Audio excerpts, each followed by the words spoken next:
जितनी कि इतने लोग आएंगे और लोग जागरूक हैं, मेरी उम्मीद से ज्यादा यहां पहुंचने पर आप सबका बहुत बहुत धन्यवाद। और एक बार एक दूसरे के लिए खड़े होकर के जोरदार तालियां बजा दीजिए, खड़े होकर के एक दूसरे के लिए।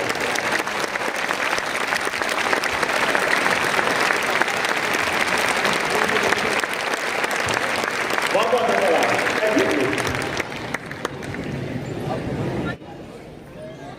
आप सब लोग अपने घरों से आए हैं चल करके कि हमारे बच्चों के लिए कोई रास्ता निकलेगा। जनता सरकार मोर्चा की ये विंग और हम कोई ऐसा रास्ता निकालेंगे। ये बार बार होगा क्या? चलिए, हो गया, सेटिंग कर रहे हैं ना अभी, तो नहीं हो रहा। हम इस उम्मीद में थे कि कोई रास्ता निकलेगा अपने बच्चों के लिए। सबसे पहली बात, अभी तक जो आपने अपना जीवन जिया है, अभी तक जो आपके बच्चों की परवरिश रही है, आपने खूब कोशिशें करी होंगी। आपको लगा होगा कि आपके बच्चे की परवरिश की जिम्मेदारी आप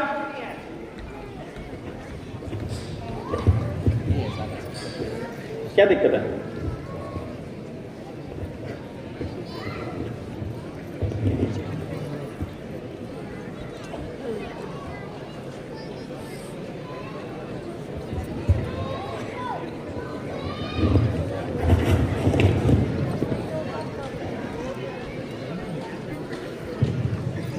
चलिए, ये ठीक है, अभी अपने आप आएंगे। मैं आज सोच रहा था कि आज कम से कम इस हाथ को रेस्ट दे देते हैं, पर नहीं। आप सबने सोचा कि अपने बच्चों के लिए मेहनत करते हैं, खूब कोशिश भी करी, कोशिश करके देख लिया। और मैं जहां से खड़ा होकर के देख रहा हूं, नतीजा क्या है? नतीजा क्या है? शून्य, जीरो। कौन बोल रहा है जीरो? किस किस को लगता है कि नतीजा शून्य ही है? लग रहा है आपको? उसका कारण क्या है जो ईशानी ने अभी आपको बताया? हमारे यहां अपने बच्चे को सिखाया जाता है मंजिल इंपॉर्टेंट है, तुम क्या बन गए ये इंपॉर्टेंट है। जैसे हमसे पूछा जाता है तुमने क्या कर लिया, ऐसे पूछते हैं हमसे, क्या कर लिया तुमने भला? अभी हमसे पूछते हैं कि ये सेमिनार क्यों कर रहे हो, अभी तक जो कोशिश करी है वो क्या कर लिया? अभी तक ये कर लिया। मैं आपको सलाम करते हुए ये बात कह रहा हूं, अभी तक हमने ये कर लिया कि लोग बाग किसी को दिहाड़ी पर दे करके जब बुलाते हैं तो भी बसों में नहीं बैठते हैं। आज अब सब लोग अपनी जेब से पैसा खर्च करके यहां आए हैं, हमने ये कर लिया। और वो इसलिए नहीं बैठते हैं क्योंकि उनको उम्मीद नहीं होती, होपलेसनेस, जो अंदर में जो निराशा है वो नहीं होती। और उस निराशा की वजह से आदमी करना छोड़ देता है, और वो जब काम करना छोड़ देता है उससे बुरी हालत कुछ नहीं होती है। इन लोगों ने पूरे षड्यंत्र के तहत आप लोगों के दिमाग में एक बात ठूस दी है कि कुछ नहीं हो सकता। तो हमने अपने इन प्रयासों से, इतने सालों की इस मेहनत से, आपके पास जा करके, आपके गांव-गांव घूम करके, आपको समझा करके, आपके साथ 3-3 दिन बैठ करके, खूब बोल करके हमने ये कर दिया कि कम से कम इन लोगों को तो उम्मीद जग गई है कि कुछ हो सकता है।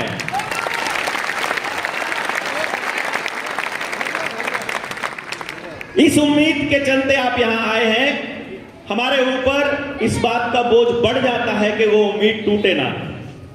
और मैं अपनी ट्रेनिंग्स में और अपनी बातचीत में हमेशा ये कहता रहा हूं कि अगर बोझ अकेले आदमी के कंधे पर होगा तो टूट जाएगा आदमी। इसलिए हमने टीम बनाने का पहले सोचा। आपको जानकर हैरानी होगी इस पूरे कार्यक्रम में, इस कार्यक्रम को लीड कर रहे थे आशीष भाई, आशीष दबास, और उनके साथ थी हर जिले की अपनी टीम। और आप हैरान होंगे, मैंने किसी भी चीज की तरफ एक बार भी ये पलट कर नहीं देखा कि तुम क्या कर रहे हो। मैंने कहा तुम्हारा काम है, तुम अपने आप करो, और इतने शानदार अरेंजमेंट कर दिया, इसके लिए उन सभी टीम के साथियों को बहुत बहुत धन्यवाद। कोई अफरा तफरी नहीं हुई, बीच का लंच टाइम हमने आपको सुबह ही नाश्ता करवा दिया, इसलिए खूब टाइम अपने पास है। हम जिस उद्देश्य के लिए आए हैं उसकी पूर्ति हो ऐसी कोशिश रहेगी। आप यहां से जाएं तो आपको ये जो आपको लेकर के आए हैं, जिन्होंने आपको मोटिवेट किया था, जब अगर आप वीडियो से सुनकर आए या कनेक्ट होकर के आए थे, तो आपको ये नहीं लगेगा कि ये टाइम आपका खराब हो गया। सबसे पहले आपको वो जो बच्चे की समझने वाली पेरेंटिंग वाले इश्यूज आपको हमारे YouTube चैनल पर और दूसरे सेमिनार्स में मिल जाएंगे। आज हम जिस मुद्दे के लिए यहां आए हैं, क्यों जरूरी है आपका यहां से जाने के बाद वो करना जो आप करने वाले हो, उसको समझना बड़ा जरूरी है। जब मैंने आपसे पूछा इतनी सारी कोशिशों के बाद भी नतीजा अगर शून्य है, तो क्या ऐसे ही चलता रहने से के बाद कोई स्थिति सुधरने की उम्मीद है? कोई बाहर से आकर ठीक करेगा आपके गांव में? आपके बच्चे के लिए कोई और करेगा? जिसको फीस देते हो वो, उसको फुर्सत नहीं है, उसको स्कूल ने इतना काम दे रखा है। जिसको फीस नहीं देते हो, जो सरकारी स्कूल का मास्टर है, उसको इतने काम दे रखे हैं। उसी को ये चेक करना है गांव में कितने जंगल में हगने जाते हैं, उसी को यही चेक करना है कितनी वोट बना दी है, कितनी काटनी है, कितने डेस्क आए हैं, टॉयलेट किसकी साफ है। स्कूल छोड़ करके, पढ़ाई छोड़ करके, बच्चों को तैयार करना छोड़ करके उनको सब कुछ करना पड़ता है। ऐसा सिस्टम बनाया इन लोगों ने कि आपके बच्चे की जिंदगी बर्बाद हो जाए। लेकिन माँ बाप अपने बच्चे की जिंदगी बर्बाद होता अपनी आंखों से नहीं देख सकता। वो कोशिश करता है, वो अपनी आखिरी सांस तक कोशिश करता है कि मेरा बच्चा कामयाब हो जाए। लेकिन उसके दिमाग में ये टेलीविजन नाम का कबाड़, ये इडियट बॉक्स ऐसी चीजें डाल देता है। वो कहता है नौकरी मिलना ही कामयाबी होती है, पैकेज मिलना ही कामयाबी होती है। अरे बुद्धुओ, अपने बच्चे को किसी का नौकर बनाने के लिए पैदा किया है क्या? मतलब आपने पैदा किया है तो जब उसको पालने में खिलाते हो तो क्या बोलते? ले ले ले ले मेरा बेटा बहुत बढ़िया नौकर बनेगा। ऐसे तो कभी नहीं बोला किसी ने। लेकिन ये नौकरी उस बच्चे के जमीर को खा जाती है, क्योंकि सरकारी आदमी की एक ही कोशिश है, जो सरकार की कोशिश है। सरकार को बनाती है कंपनियां, पॉलिटिकल पार्टियों को बनाती हैं बाजार की कंपनियां, और कंपनियों को चाहिए प्रॉफिट। तो प्रॉफिट जिस चीज में होगा, वो बातें, वो पॉलिसीज अप्लाई करने के लिए बोलेंगी नेता को, और नेता वही काम करने लग जाएगा फिर कि जिसमें आपके बच्चे की बर्बादी हो। हमने बहुत पहले एक 6 घंटे का एक वीडियो हमने जारी किया था एक ट्रेनिंग के दौरान, जिसमें हमने बताया था कि सुबह से लेकर रात तक, उठने से लेकर रात सोने तक, जन्म से लेकर मरण तक आप एक भी काम अपनी मर्जी से नहीं करते हो। सब कुछ आप दुनिया को दिखाने के लिए करते हो। क्या पहनना है ये भी आप तय नहीं कर रहे, कहां बच्चा पढ़ाना है ये भी आप तय नहीं कर रहे, बच्चे को क्या पढ़ाना है ये भी आप नहीं तय कर रहे। ना बच्चा तय कर रहा, ना आप तय कर रहे, ना आपके आसपास का कोई आदमी तय कर रहा। और यही सबसे बड़ा कारण है आपके बच्चे की बर्बादी का, क्योंकि आप करते हो कोशिश, कोशिश में करोगे, कोशिश में आप फेल होगे 100%, ये आपको पता है, पहले से पता है। आपको बताया नहीं गया, किसी ने डिक्लेयर नहीं करेगा कोई, लेकिन यहां दिमाग में, बैक ऑफ द माइंड आपको पहले से पता है कि आपने फेल होना है। इसलिए फिर आप क्या करोगे? ब्लेम गेम खेलना चालू करोगे। अपने बच्चे को बताओगे तू नहीं पढ़ता, तू नहीं उठता, तू नहीं करता, तुमको ये करना चाहिए, तुमने ये कर दिया होता तो ये होता। वो देख फलाने का लड़का, वो देख ढिमके की लड़की, वो देख वो कहां पहुंच गया, वो देख उसने कितना बड़ा प्लॉट ले लिया, वो देख उसने कितना मकान बना लिया, वो देख उसकी कितनी सैलरी है, वो देख उसको कितना बड़ा पैकेज मिला है, वो देख उस इंस्टीट्यूट से पढ़ा था, वो इतने घंटे पढ़ता था, वो 18 घंटे पढ़ता था, वो 16 घंटे पढ़ता था, उसके बाप ने जमीन बेच करके उसको पढ़ाया, उसके बाप ने गांव छोड़ करके उसके बच्चे को पढ़ाया। ये अखबारों में छपेगा और फिर आप उसको सच मानने लग जाओगे कि जमीन बेचने से, गांव छोड़ने से, 18 घंटे पढ़ने से बच्चे को कामयाबी मिलती है। बाद में पता चलता है जिसने 18 घंटे पढ़ के नौकरी प्राप्त की थी, यूपीएससी क्लियर किया था, जिसने इतनी मेहनत करी थी, जो पूरे गांव के लिए एक वो था, प्रेरणा का स्रोत था, जिसकी अखबारों में इंटरव्यू छपे थे, जिसके बड़ी बड़ी मैगजीन्स के अंदर इंटरव्यू छपे थे, एक दिन पता चलता है उसका तो परिवार में तलाक हो गया है, उसने तो सुसाइड कर लिया है, वो तो डिप्रेशन में है, वो तो टेंशन में है। ये सुनने को मिलता है बाद में। लेकिन जब वो डिप्रेशन में होता है, जब वो सुसाइड करता है तो खबर छोटी छपती है, जब वो जमीन बेच करके ये काम करता है तो खबर बड़ी छपती है। और आपको पूरी कहानी कभी नहीं बताई जाती कि नौकरी, पैसा, जमीन, जायदाद, बड़ा पद ये कामयाबी की निशानी नहीं होती है। कामयाबी की निशानी का एक ही मंत्र है, एक ही मंत्र, कि जो काम आप कर रहे हो वो काम करते हुए आपको आनंद कितना आ रहा है। जो भी काम आप कर रहे हो, और ये आनंद कैसे पता चलेगा किसी बच्चे को? मेरा अपना बेटा, मैं आपको बताता हूं, उसने 12वीं, जैसे ईशानी ने 12वीं करी नॉन मेडिकल से, और बाद में इसने ह्यूमैनिटीज ले ली। तो मेरे बेटे ने 12वीं में नॉन मेडिकल लिया। मेरी पत्नी बेटी है पूनम, मुझे बोलती रहती पूरे 2 साल, इसको स्कूल तो भेज दो कम से कम, इसको किसी कोचिंग इंस्टीट्यूट में एडमिशन दिला दो, ये ऐसे फेल हो जाएगा। मैं इसको क्या बोलता था मालूम है? मैं बोलता था, देख पूनम, ये जितने पेरेंट है ना इस धरती पर, जितने माँ बाप हैं, सबने तैयारियां कर रखी है कि मेरे बच्चे के 99% आए तो इस कॉलेज में करवाऊंगा, 98 आए तो इसमें करवाऊंगा, इतना रैंक आया तो यहां हो जाएगा, इसके लिए हमें डोनेशन देनी पड़ेगी, ये फ्री में हो जाएगा, इसके लिए हमें वहां जाके रहना पड़ेगा, इसके लिए हम शिफ्ट हो जाएंगे, इसके लिए ये करना पड़ेगा, इसके लिए ये करना पड़ेगा। मैं कहा पूरे देश में किसी माँ बाप ने ये तैयारी नहीं कर रखी कि अपने वाला फेल हो जाएगा तो क्या करना है। तो जिधर हम जा रहे हैं इधर कोई कंपटीशन ही नहीं है, टेंशन लेने की जरूरत नहीं, टेंशन लेने की बिल्कुल जरूरत नहीं है। वो बेटा पूछता है मेरे से, पापा फॉर्म भर लूं JEE का? मैंने कहा क्या करना है? वो इसमें इंजीनियर बनने की डिग्री के लिए इंजीनियरिंग कॉलेज में दाखिला होना होता है, JEE का पेपर देके +1 +2 में। मैंने उससे पूछा करना क्या है? उसने बोला सब भर रहे हैं तो मैं भर लेता हूं। मैंने कहा सब भर रहे हैं तो भर लेता हूं। मैं कहा देख, अगर एडमिशन हो गया तो एडमिशन नहीं होने दूंगा, पहले बता रहा हूं, एडमिशन नहीं लेना है। हाँ, ट्राई करना है, खुद को टेस्टिंग करना, अपने दोस्तों के बीच तुम कहां स्टैंड करते हो, इट्स ओके, लेकिन मैंने तेरे को किसी कंपनी का नौकर बनने के लिए पैदा नहीं किया बच्चे। तो बेटा बोलता ठीक है, फॉर्म तो भर लूं ना। अब वो उसके दोस्त उसको बता रहे होंगे कि पिताजी तो बाद में तो जब हो ही जाता है तो देख ही जाएगी, फिर तो कर ही लेते हैं। हमने उसे एक दिन स्कूल नहीं भेजा, कोई कोचिंग इंस्टीट्यूट हमने कोई फिजिक्स केमिस्ट्री पढ़ाने के लिए उसको कहीं नहीं लगाया। और आपको पता चले कि हमारा बेटा वो JEE का पेपर 93 परसेंटाइल से पास कर गया। अब पास कर गया तो पंगा हो गया। बोला पापा फ्री में एडमिशन हो रहा है, ले लूं क्या? मैं कहा ना, पहले ही बोला था। तो मुझे क्या करना है? मैंने कहा तुम्हें मौज करनी है। मैंने उसे एक ही बात बोली, तुझे मौज करनी है। मैं बचपन से उसको यही बोलता है, तुझे मौज करनी है। बोला मौज क्या होती है?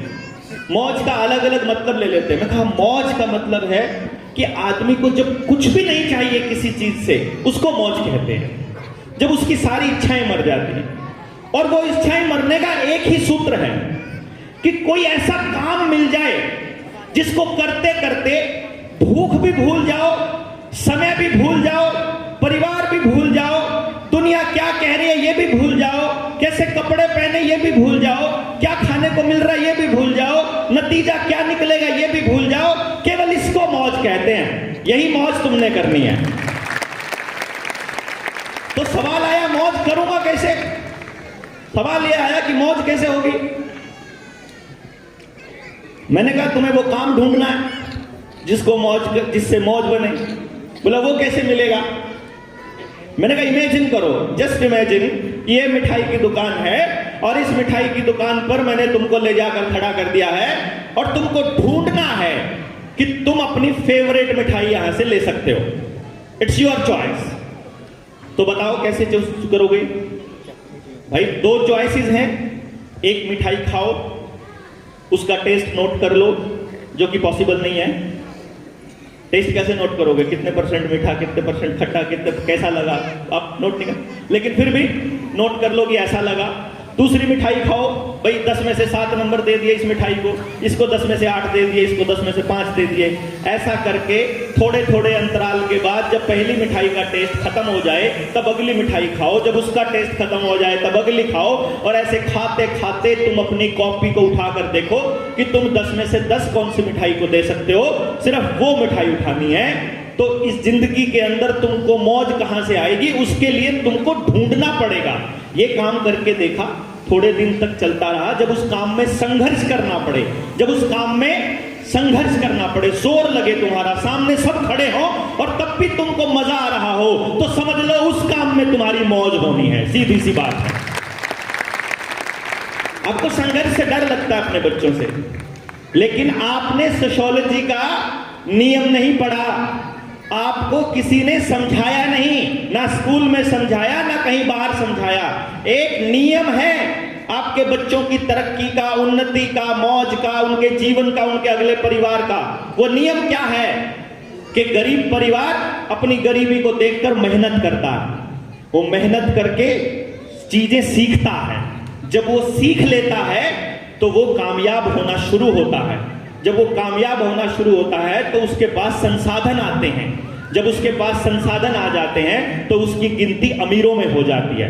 जब अमीरों में हो जाती है तो वो सम्मान की प्राप्ति करता है। जब उसे सम्मान मिलता है तो वो और सम्मान इकट्ठा करने के लिए और पैसा कमाता है और फिर वो गरीबी से अमीरी की तरफ आ जाता है। जब वो अमीर हो जाता है, जब उसके पास संसाधन पूरे हो जाते हैं, तो फिर वो ये कहता है अपनी पत्नी को, या पत्नी कहती है पति को कि हमने तो बहुत तकलीफ झेली है, बच्चे को तकलीफ नहीं होने देंगे, जो हमें नहीं मिला सब इसे ला कर देंगे, जो इसको दिक्कत हुई सब दूर करेंगे, इसको किसी तरह की गरीबी में नहीं रहने देंगे। और वो उसे बिल्कुल इजी जीवन दे देते हैं। और वो इजी जीवन वाला बच्चा फिर बड़ा होकर के निकम्मा होता है।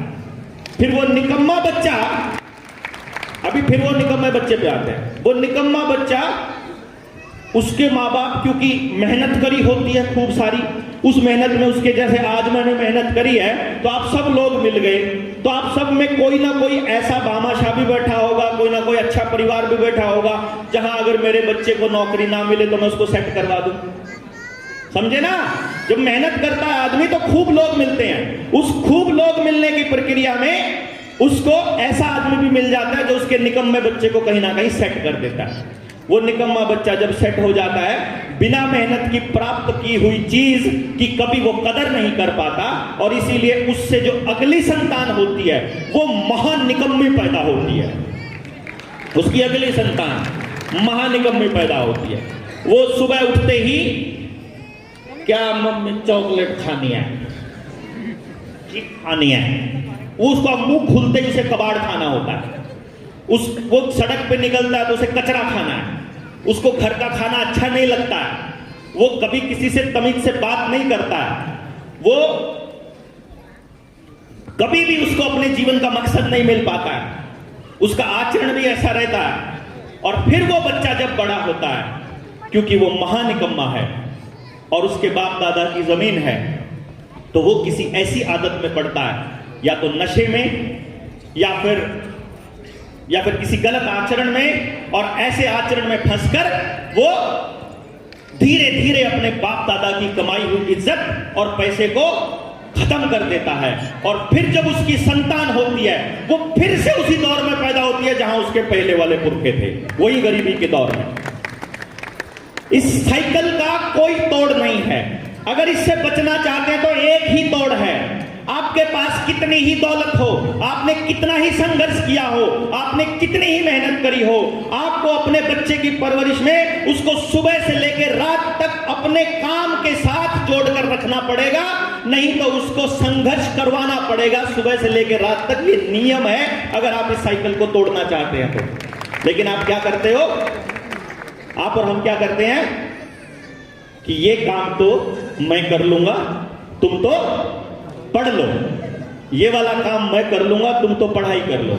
और जैसे ही हम ये लाइन बोलते हैं, उस बच्चे के दिमाग में बैक ऑफ द माइंड एक पॉइंट जाता है जहां वो ये सोचता है कि मेरे माँ बाप जो काम पैदा होने से लेके आज तक करते आ रहे हैं, इसका मतलब वो वर्थ नहीं था, इसका मतलब वो अच्छा नहीं था अगर ये मुझे ये करने नहीं दे रहे। जैसे कोई किसान अपनी औलाद को कहे कि बेटा खेती में कुछ नहीं रखा, किसान अगर अपने बच्चे को कहे कि भाई जमीन में कुछ नहीं रखा, गांव में रहते हुए गांव में रहने वाला आदमी जब अपनी औलाद को कहे कि बेटा गांव में कुछ नहीं रखा, जब कोई नौकरी पे, इस नौकरी पर कोई पर्सन है, उसका बच्चा जब बोले मुझे भी बड़ा होकर आपके जैसा ही बनना है, और बाप कहे कि नहीं तुमने ये वाला काम नहीं करना जिसमें मैं फंसा हुआ हूं, तुमको कुछ और करना है, तो फिर वो बच्चे के दिमाग में एक थॉट जाता है जो आपको भी नहीं पता, आपको भी नहीं पता, मैं आपको बता रहा हूं, ये क्रिस्टल क्लियर है कि ये अपने आप जाता है। सामने से कोई आदमी आ जाए, उसने आपको कुछ भी नहीं बोला था, लेकिन शक्ल देखते ही आपकी त्योड़ियां चढ़ जाती हैं, गुस्सा आ जाता है, क्या सवेरे सवेरे शक्ल देख ली, उसने कुछ कहा ही नहीं था, फिर क्यों? इसका मतलब यह हुआ कि कुछ आपके दिमाग में पीछे चलता है जो किसी को देख करके तय होता है। किसी को देखने के बाद आपके अंदर अच्छे भाव आते हैं कि यार ये अच्छा आदमी है, ये ठीक है, कुछ कहा नहीं, उसने आपके लिए कुछ किया नहीं, फिर भी अच्छे भाव क्यों आए? इसका मतलब पीछे कुछ है जो चल रहा है। अर्थात जब आप अपने बच्चे को कुछ ऐसी बात कहते हो जो आप अंदर से महसूस नहीं करते हो, जो आप महसूस नहीं करते हो, यकीन मानिए आपका बच्चा उसी मोमेंट एक स्टेप आपसे दूर जा रहा है, एक मोमेंट दूर जा रहा है। जिस पर आप पूरा यकीन करते हो, केवल वो बात अगर अपने बच्चे को बोलोगे और उस जिंदगी को अगर आप जी रहे हो, केवल और केवल तब आपका बच्चा आपसे जुड़ा रह सकता है। इसके अलावा बच्चे से जुड़ने का कोई दूसरा रास्ता नहीं है। अब आपने देख लीजिए, आप पूरे दिन में कितनी बार उसको सिर्फ समझाने मात्र के लिए, अपने से अपने को बचाने के लिए, या उसको किसी पोजीशन पर लेकर जाने के लिए कितनी बार आप ऐसी बातें बोलते हैं जो आप खुद भरोसा नहीं होता जिनके ऊपर, जो आप खुद यकीन नहीं करते जिनके ऊपर, जो आपको लगता है कि हो सकता है ये 100% ट्रू नहीं है। यही कारण है कि बच्चा डिसाइड कर लेता है कि मुझे इस आदमी की बात कितनी माननी है। जैसे किसी बच्चे के बारे में यदि कोई बात कहे, कोई मेरे पास कोई पेरेंट आ गई और वो कहे जी मेरा बच्चा बहुत बदतमीज है, तो मैं सबसे पहले उससे ये पूछता हूं क्या ये सबसे बदतमीजी करता है? सबसे मतलब अपने टीचर से भी, हेडमास्टर से भी, पापा से भी, मम्मी से भी, दादा से भी, दादी से भी, मतलब जितने आसपास लोग हैं, क्या ये सबसे बदतमीजी करता है?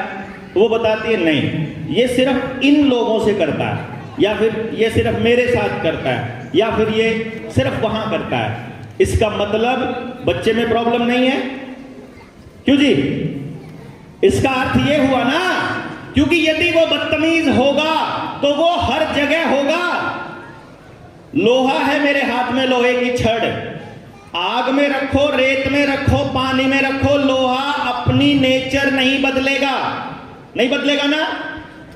ऐसा थोड़ी होगा कि आग में नरम हो जाएगा, पानी में गर्म हो जाएगा या अलग हो जाएगा।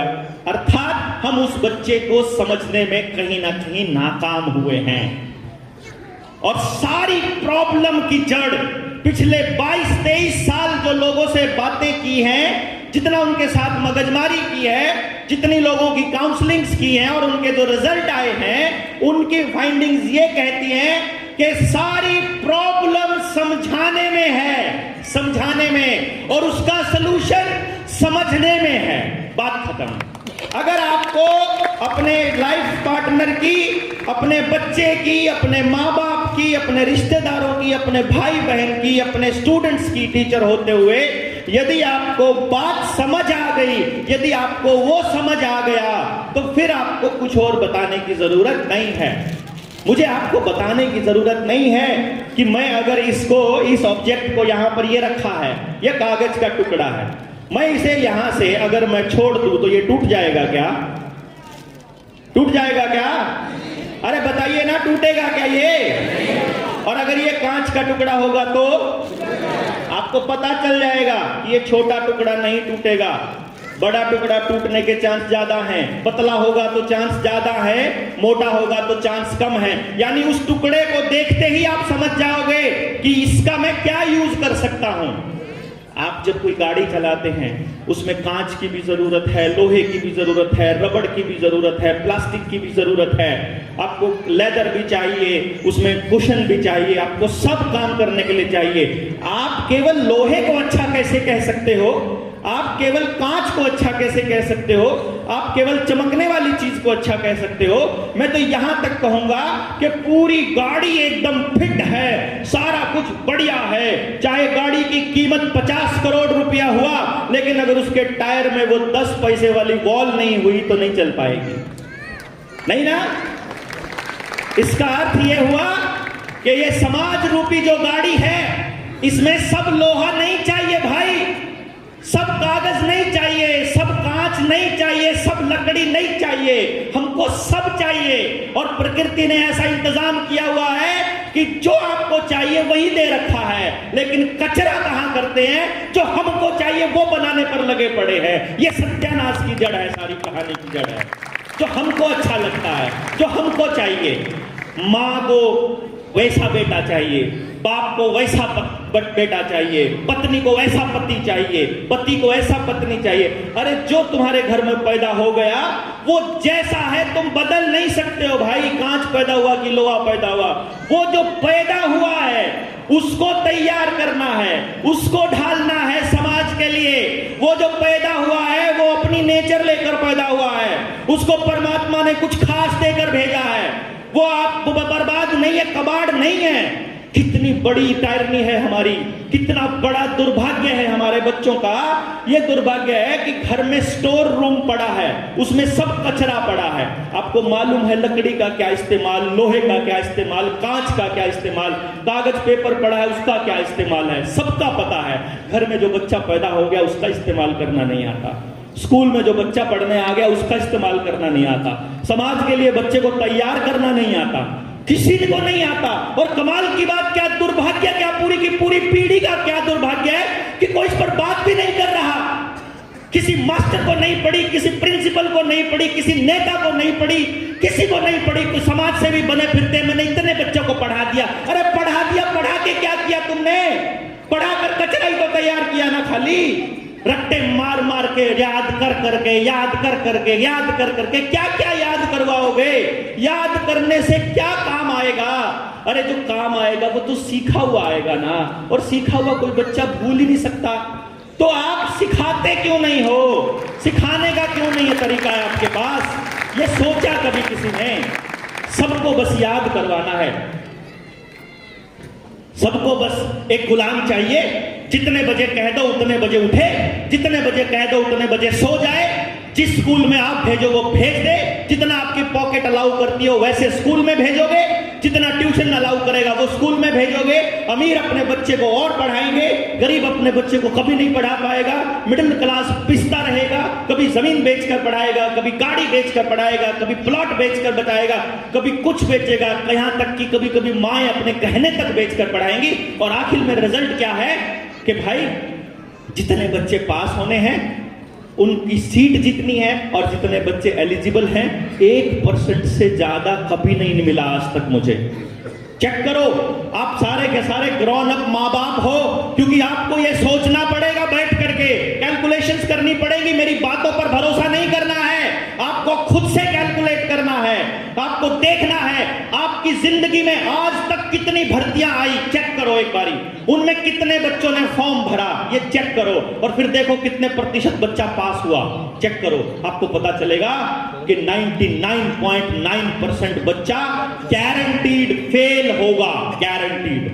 मतलब हम एक ऐसे एजुकेशन सिस्टम में काम कर रहे हैं जिसके अंदर 99.99% बच्चों के ऊपर लेबल लगेगा कि तुम एक फेलियर हो, तुम एक बर्बाद इंसान हो, तुम कुछ नहीं कर सकते, क्योंकि आपको हर पीटीएम में, हर वो वीकली टेस्ट में, हर मंथली टेस्ट में, उसके अंदर आपको मैडम क्या कहेगी, थोड़ी सी मेहनत और करो, थोड़ी सी मेहनत और करो, है ना, आप कर सकते हो, आप कर सकते हो, ये तुम्हारा बच्चा कर सकता है, इसको बस थोड़ा ध्यान दो। अरे ध्यान देके करना क्या है, ध्यान देके और नंबर ले लेगा, और नंबर ले लेगा, अभी चौथी पोजीशन पर है, पहली पोजीशन पर पहुंच जाएगा, मान लिया। अरे जो पहली पर है वो तो नीचे आना पड़ेगा ना उसको, तो नहीं समझे? मेरा बच्चा केवल तब कामयाब हो सकता है जब आप सबका बच्चा कामयाब ना हो, ये नियम है इस पढ़ाई में, इस पढ़ाई में ये नियम है। मैंने एक केस देखा था, उस दिन मुझे ये समझ में आया कि एजुकेशन सिस्टम क्या कर रहा है। एक आदमी ने मुझे अपने किसी दोस्त के बच्चे के बारे में एक लाइन बोल दी, और मेरा अंदर से कलेजा फटने को आया कि कोई मेरे बच्चे के लिए भी ऐसी ही बद्दुआएं मांग रहा होगा कभी, कहीं ना कहीं। क्या था मालूम है? दो दोस्तों की शादी हुई बिल्कुल एक हफ्ते के अंतराल में, उनके बच्चे भी एक हफ्ते 10 दिन के अंतराल में पैदा हुए। दोनों दोस्त पक्के थे, बचपन के दोस्त, दोनों के बच्चे बड़े हुए, सेम स्कूल में पढ़े, सेम क्लास में पढ़े, साथ खेले, भाइयों की तरह रहते थे, बिल्कुल सब काम एक साथ मिलकर करते थे। कभी वो फर्स्ट आ जाता था, कभी वो फर्स्ट आ जाता था, दोनों के बीच कंपटीशन होता था। दोनों माँ बाप कहते थे अब की बार तेरे को फर्स्ट आना है, उसके वाला कहता अब की बार इसको आना है। एक टेस्ट में वो फर्स्ट, एक टेस्ट में वो फर्स्ट, करते करते करते करते उन्होंने ग्रेजुएशन करने के बाद एक एग्जाम में भर्ती कर ली। तहसीलदार का एग्जाम था, पोस्ट सारी 4 थी, जिनमें से कुछ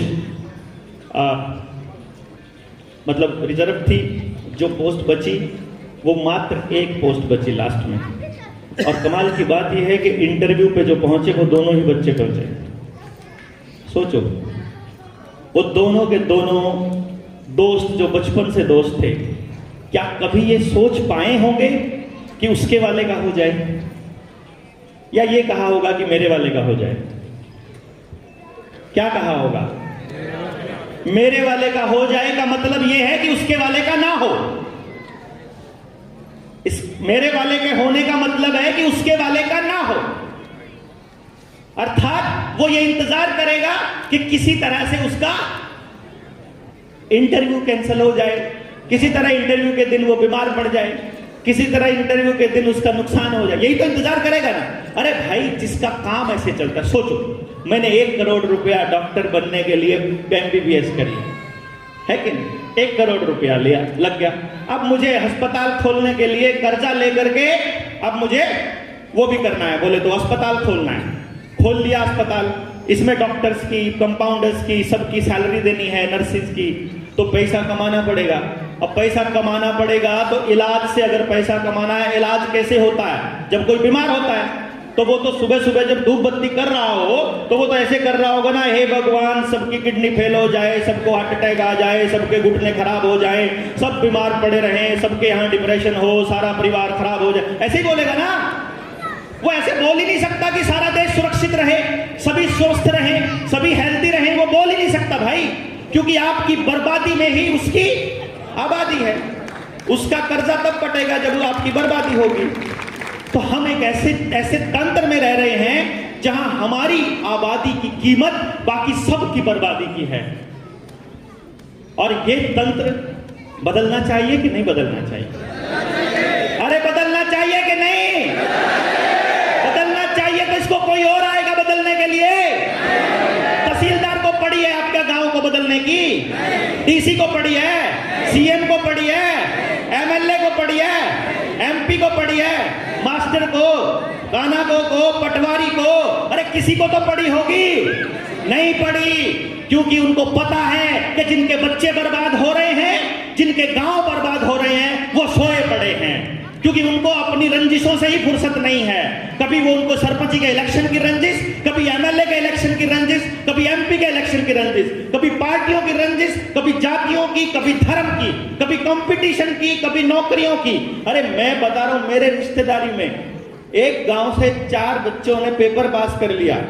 एमएलए बोलता है कि मैं एक को लगा सकता हूं सिर्फ। ये प्रैक्टिकल बता रहा हूं मैं आपको, जो मैंने अपने जीवन में झेला है।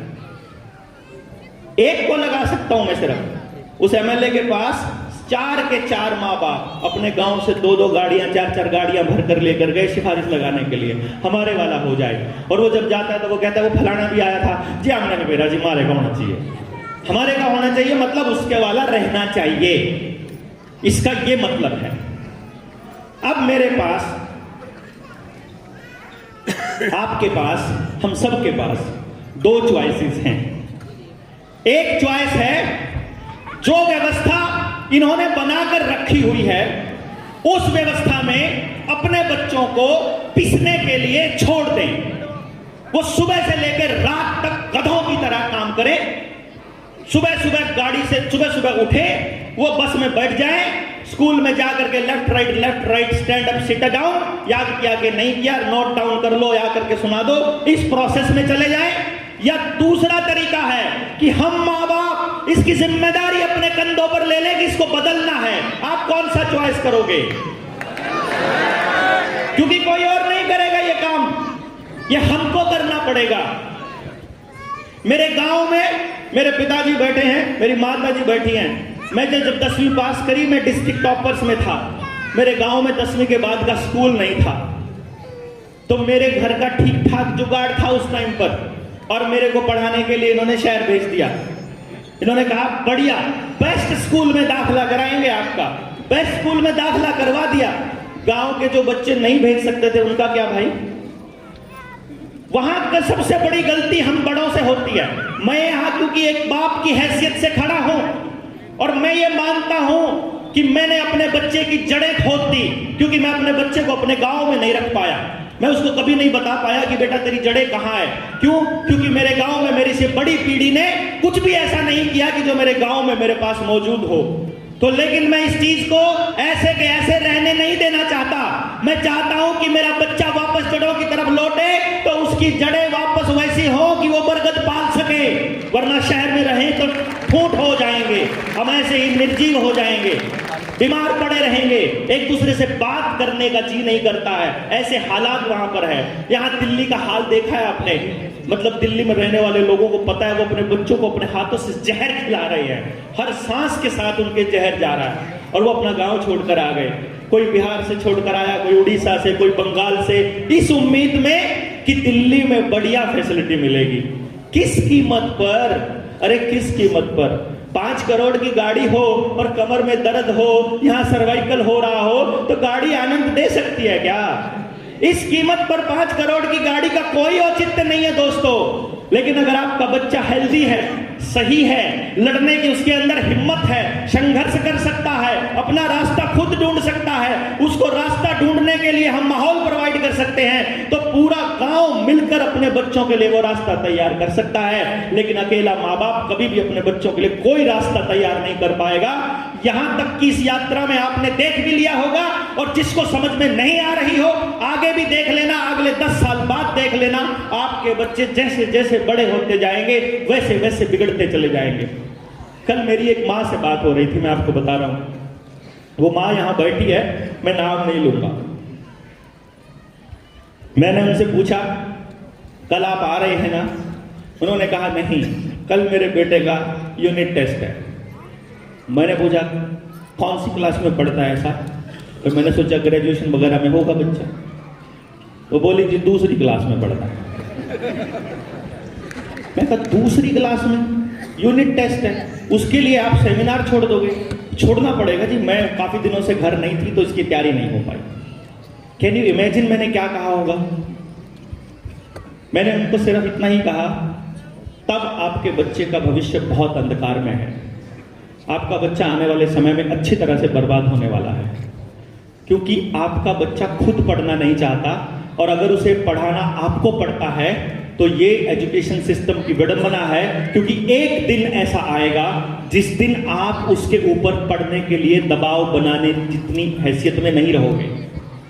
5वीं क्लास तक, 6ठी क्लास तक, 7वीं तक, 8वीं तक तो आप उसको धक्के से किताब पर बिठा सकते हो, याद करवा सकते हो। उसके 2-3 साल बाद तक वो उसका बाप धक्के से बिठा सकता है, क्योंकि वो कहता है बाप से ज्यादा डरता है, मेरे वाला जो मेरे से डरना 7वीं में बंद हो जाएगा, तो पिता से डरना जो है वो 10वीं 11वीं तक हो जाएगा। लेकिन what about when he is turn to 18 का होने के बाद, जब वो कॉलेज में जाने लगे, तब उसके अंदर किस चीज की मोटिवेशन बचेगी? आपने सोचा है कभी? सोचा है?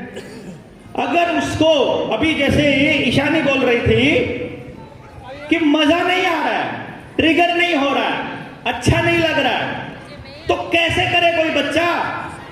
और सिर्फ एक ही काम करना पड़ रहा है। तो सुरेंद्र है हमारे साथ टीम में, अंबाला से, जंड मंगोली से, पंजाब का साथी। वो अपने गांव में समझाने गया ना, इतना बोला, मैंने तो जी बड़ा जी आपके वाली बात नहीं बोली, मैंने तो सीधी देसी भाषा में समझाया, गांव वालों को ऐसे बिठा लिया। मैंने बोला जी तुम्हारा बच्चा कौन सी क्लास में, तुम्हारा कौन सी क्लास में, ऐसा करके मैंने तो ये बोला, चलो सोचो, सारे बच्चे, हम बच्चे छोड़ देते हैं, अपन जंगल में रहते हैं और अपन सारे जानवर हैं।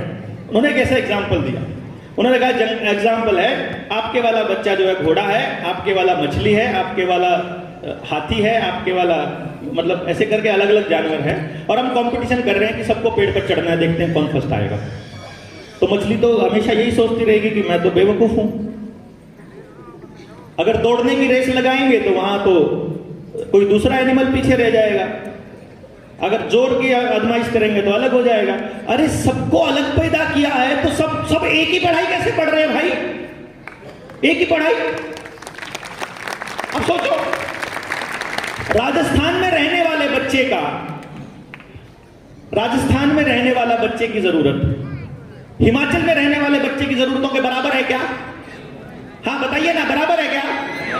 गांव में रहने वाले बच्चे की जरूरत और शहर में रहने वाले की अलग है, सेम है कि अलग है?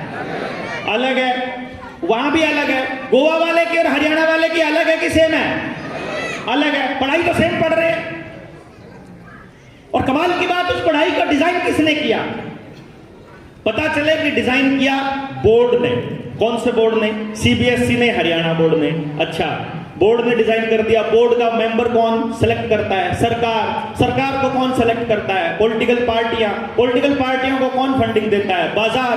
और बाजार को कौन मैनेज करता है? तो पता चलता है कि भाई पूरी दुनिया के एजुकेशन सिस्टम को एक ही फाउंडेशन संभालती है।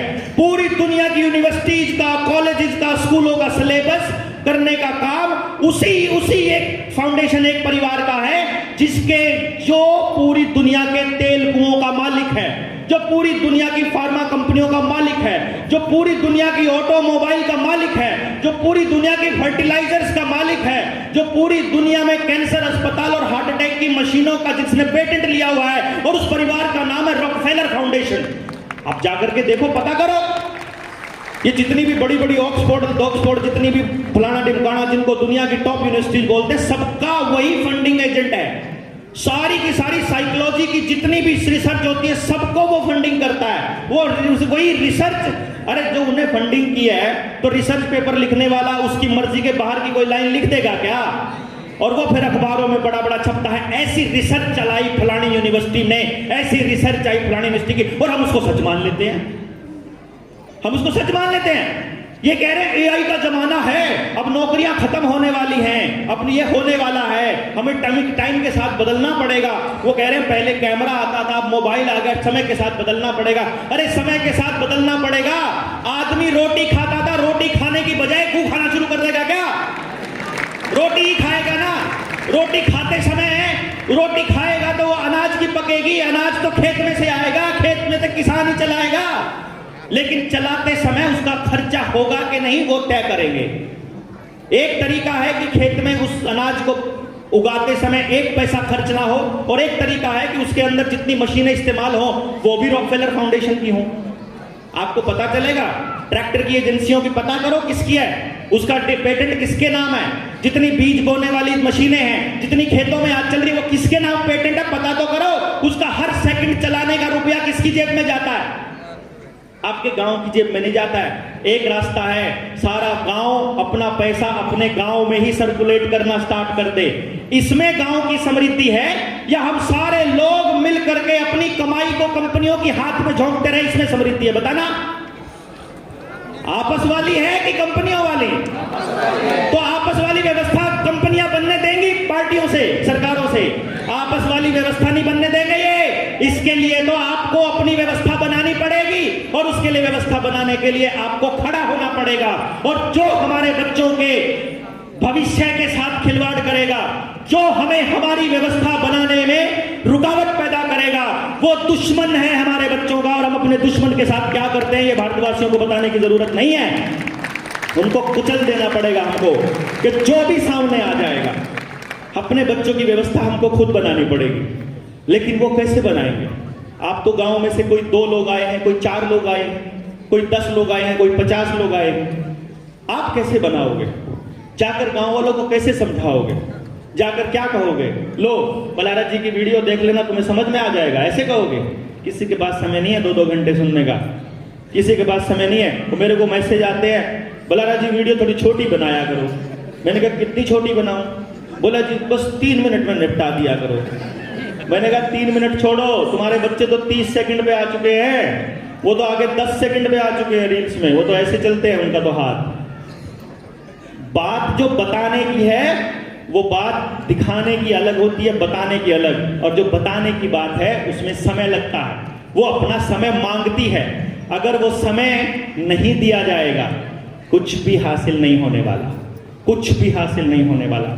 ये सारे लोग जो बैठे हैं ना, इनमें से 50% से ज्यादा लोग वो हैं जो 3-3, 4-4, 5-5 घंटे बैठ करके सुना है। जिन्होंने सुना है, आपने ये प्रॉब्लम कितनी है, किस किस को मालूम है इस पूरे के पूरे खेल का?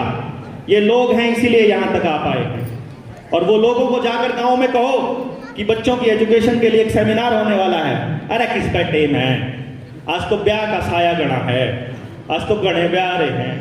लेकिन नहीं, मैंने कहा भाई मेरे से ज्यादा सोशल कौन होगा? मेरे से ज्यादा भी तुम्हारे पास आए होंगे क्या, कार्ड आ रहे होंगे क्या? इतने कार्ड तो किसी के भी नहीं आते होंगे। पर भाई हमने एक ही हाथ जोड़ के ये कह रखा कि देख भाई 2 रास्ते हैं, या तो आप लोगों को खुश करने के लिए आपके ब्याह शादी आपकी मरकत में जानते रहा। इतने हैं लोग जानकारी में कि रोज की रोज किसी की मरकत में, किसी के ब्याह में जाना पड़ेगा। अब इतना तो 2 नंबर का पैसा भी नहीं कमाते कि उनके लिए इतना तेल फूके और रोज जाकर के इतना कन्यादान डाले।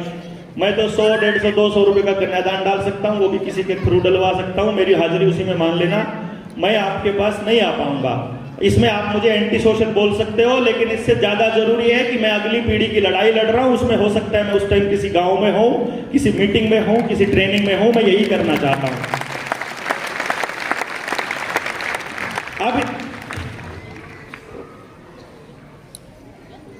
अब आप गांव वालों को समझाओगे कैसे? मुझे बहुत से साथियों ने बोला कि भाई देवेंद्र भाई प्रॉब्लम बड़ी है, समझ में नहीं आ रहा क्या करें। हमको हमारे गांव के लोगों को समझाना है। अगर समझाना है तो भाई पहले तो समझना पड़ेगा, आपको उस लेवल पर जाना पड़ेगा जिस लेवल से उठ करके आज इस ताल कटोरा स्टेडियम को आपने खचाखच भरने की पोजीशन तक आए हैं। वो पोजीशन क्या थी मैं आपको बताता हूं। आप हैरान होंगे, जब मैंने 2012 में नौकरी छोड़ने का ऐलान किया, मतलब फैसला लिया, तो मेरी फैमिली में कोई भी मेरे फैसले के साथ नहीं था। फिर भी उन्होंने जैसे कैसे मन से मुझे अलाउ किया कि चलो तुम्हारा जब बहम उतर जाएगा तब देख लेंगे। तो हमने फिर जो रिसर्च करी थी उस रिसर्च को प्रैक्टिकल प्रूव करके दिखा दिया। जब कॉलेज वहाँ अपने चंडीगढ़ के अंदर, चंडीगढ़ में हमने क्या किया था, चंडीगढ़ में हमने बड़ा यूनिक सा एक्सपेरिमेंट किया था। सभी माँ बाप का एक ही सवाल था, हमारे वाला निकम्मा है, हमारे वाला अच्छा नहीं है। मैंने कहा ठीक है मान लेते हैं, लेकिन एक काम करते हैं, हमारे चैलेंज प्रोग्राम में आ। हमने एक चैलेंज प्रोग्राम दिया। Doctor Dev's challenge program from lowest scorer to the highest achiever. हमने पहले ही तय कर दिया कि आप अपने स्कूल का सबसे कमजोर बच्चा हमको दे दीजिए, जो आप अपने स्कूल का सबसे वीक बच्चा मानते हैं वो हमको दे दो। अगर हम एक साल में कुछ भी इस पर काम नहीं कर पाए या जितने प्रतिशत इस पर काम कर पाएंगे, इसका मतलब है कि हम पूरे के पूरे समाज में उससे ज्यादा कर पाएंगे। भाई सबसे कमजोर पे जितना कर सकते हैं, बाकी सारे तो उससे बेटर है ना, इसका मतलब हम उससे अच्छे रिजल्ट लेकर के आएंगे। तो हमें अपनी कैपेसिटी को चेक करना था, हमें अपने टैलेंट को और अपने विद्या को चेक करना था कि क्या ऐसा हो सकता है, रीजन क्या है। मैंने अभी तक जितने पेरेंट्स देखे या जितने टीचर्स देखे, उन टीचर्स का एक डायलॉग मैंने देखा है खूब। वो डायलॉग क्या है कि हम क्या इसके दिमाग में मतलब डाल सकते हैं कोई चीज, मतलब हम इसके दिमाग में कैसे डालें, हम तो केवल पढ़ा सकते हैं, घोट के थोड़ी पिला देंगे इसको। लेकिन मेरे पास एक टेक्निक है जिसकी मदद से मैं बच्चे के दिमाग को स्टडी कर सकता हूं, ये बता सकता हूं इसके दिमाग में इतनी खिड़की, इतने दरवाजे हैं, इतने बड़े बड़े हैं, ये वाली बात इस दरवाजे से घुसेगी, ये वाली बात इस दरवाजे से, ये इस खिड़की से, ये यहां से बाहर निकल जाएगी, ये इस तरह से बाहर निकलेगी, इसका ये तरीका है, इसका ये तरीका। बच्चे को समझने का कुदरत ने मुझे टैलेंट दिया, मुझे इसका प्रैक्टिकल देखना था। अब इसका प्रैक्टिकल सबसे कमजोर बच्चे पर देखना आसान है। कमजोर बच्चों पर हमने देखा, हमने स्कूल को चिट्ठी लिखी, स्कूल को बोला अपने स्कूल का सबसे निकम्मा बच्चा आप हमको दे दीजिए, जिसको आप कहते हो सबसे निकम्मा। मेरी तरफ से वो हीरा है, परमात्मा ने उसको कोई ना कोई टैलेंट देके भेजा है, सिर्फ उसकी पोजीशनिंग करनी है, तो उसका इस्तेमाल देखना है कहां है। तो आप एक काम करिए, मुझे सबसे कमजोर बच्चा दे दीजिए। यदि हम उस पर कुछ काम कर पाए तो अगले बच्चों को हित में हमें पता चल जाएगा।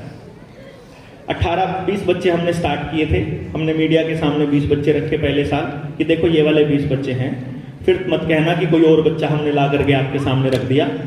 एक साल तक हमने उनके ऊपर काम किया, 18 बच्चों ने सेशन कंप्लीट किया and you will be surprised and happy to know 18 के 18 बच्चे, तीनों सबसे मुश्किल subject physics, chemistry and maths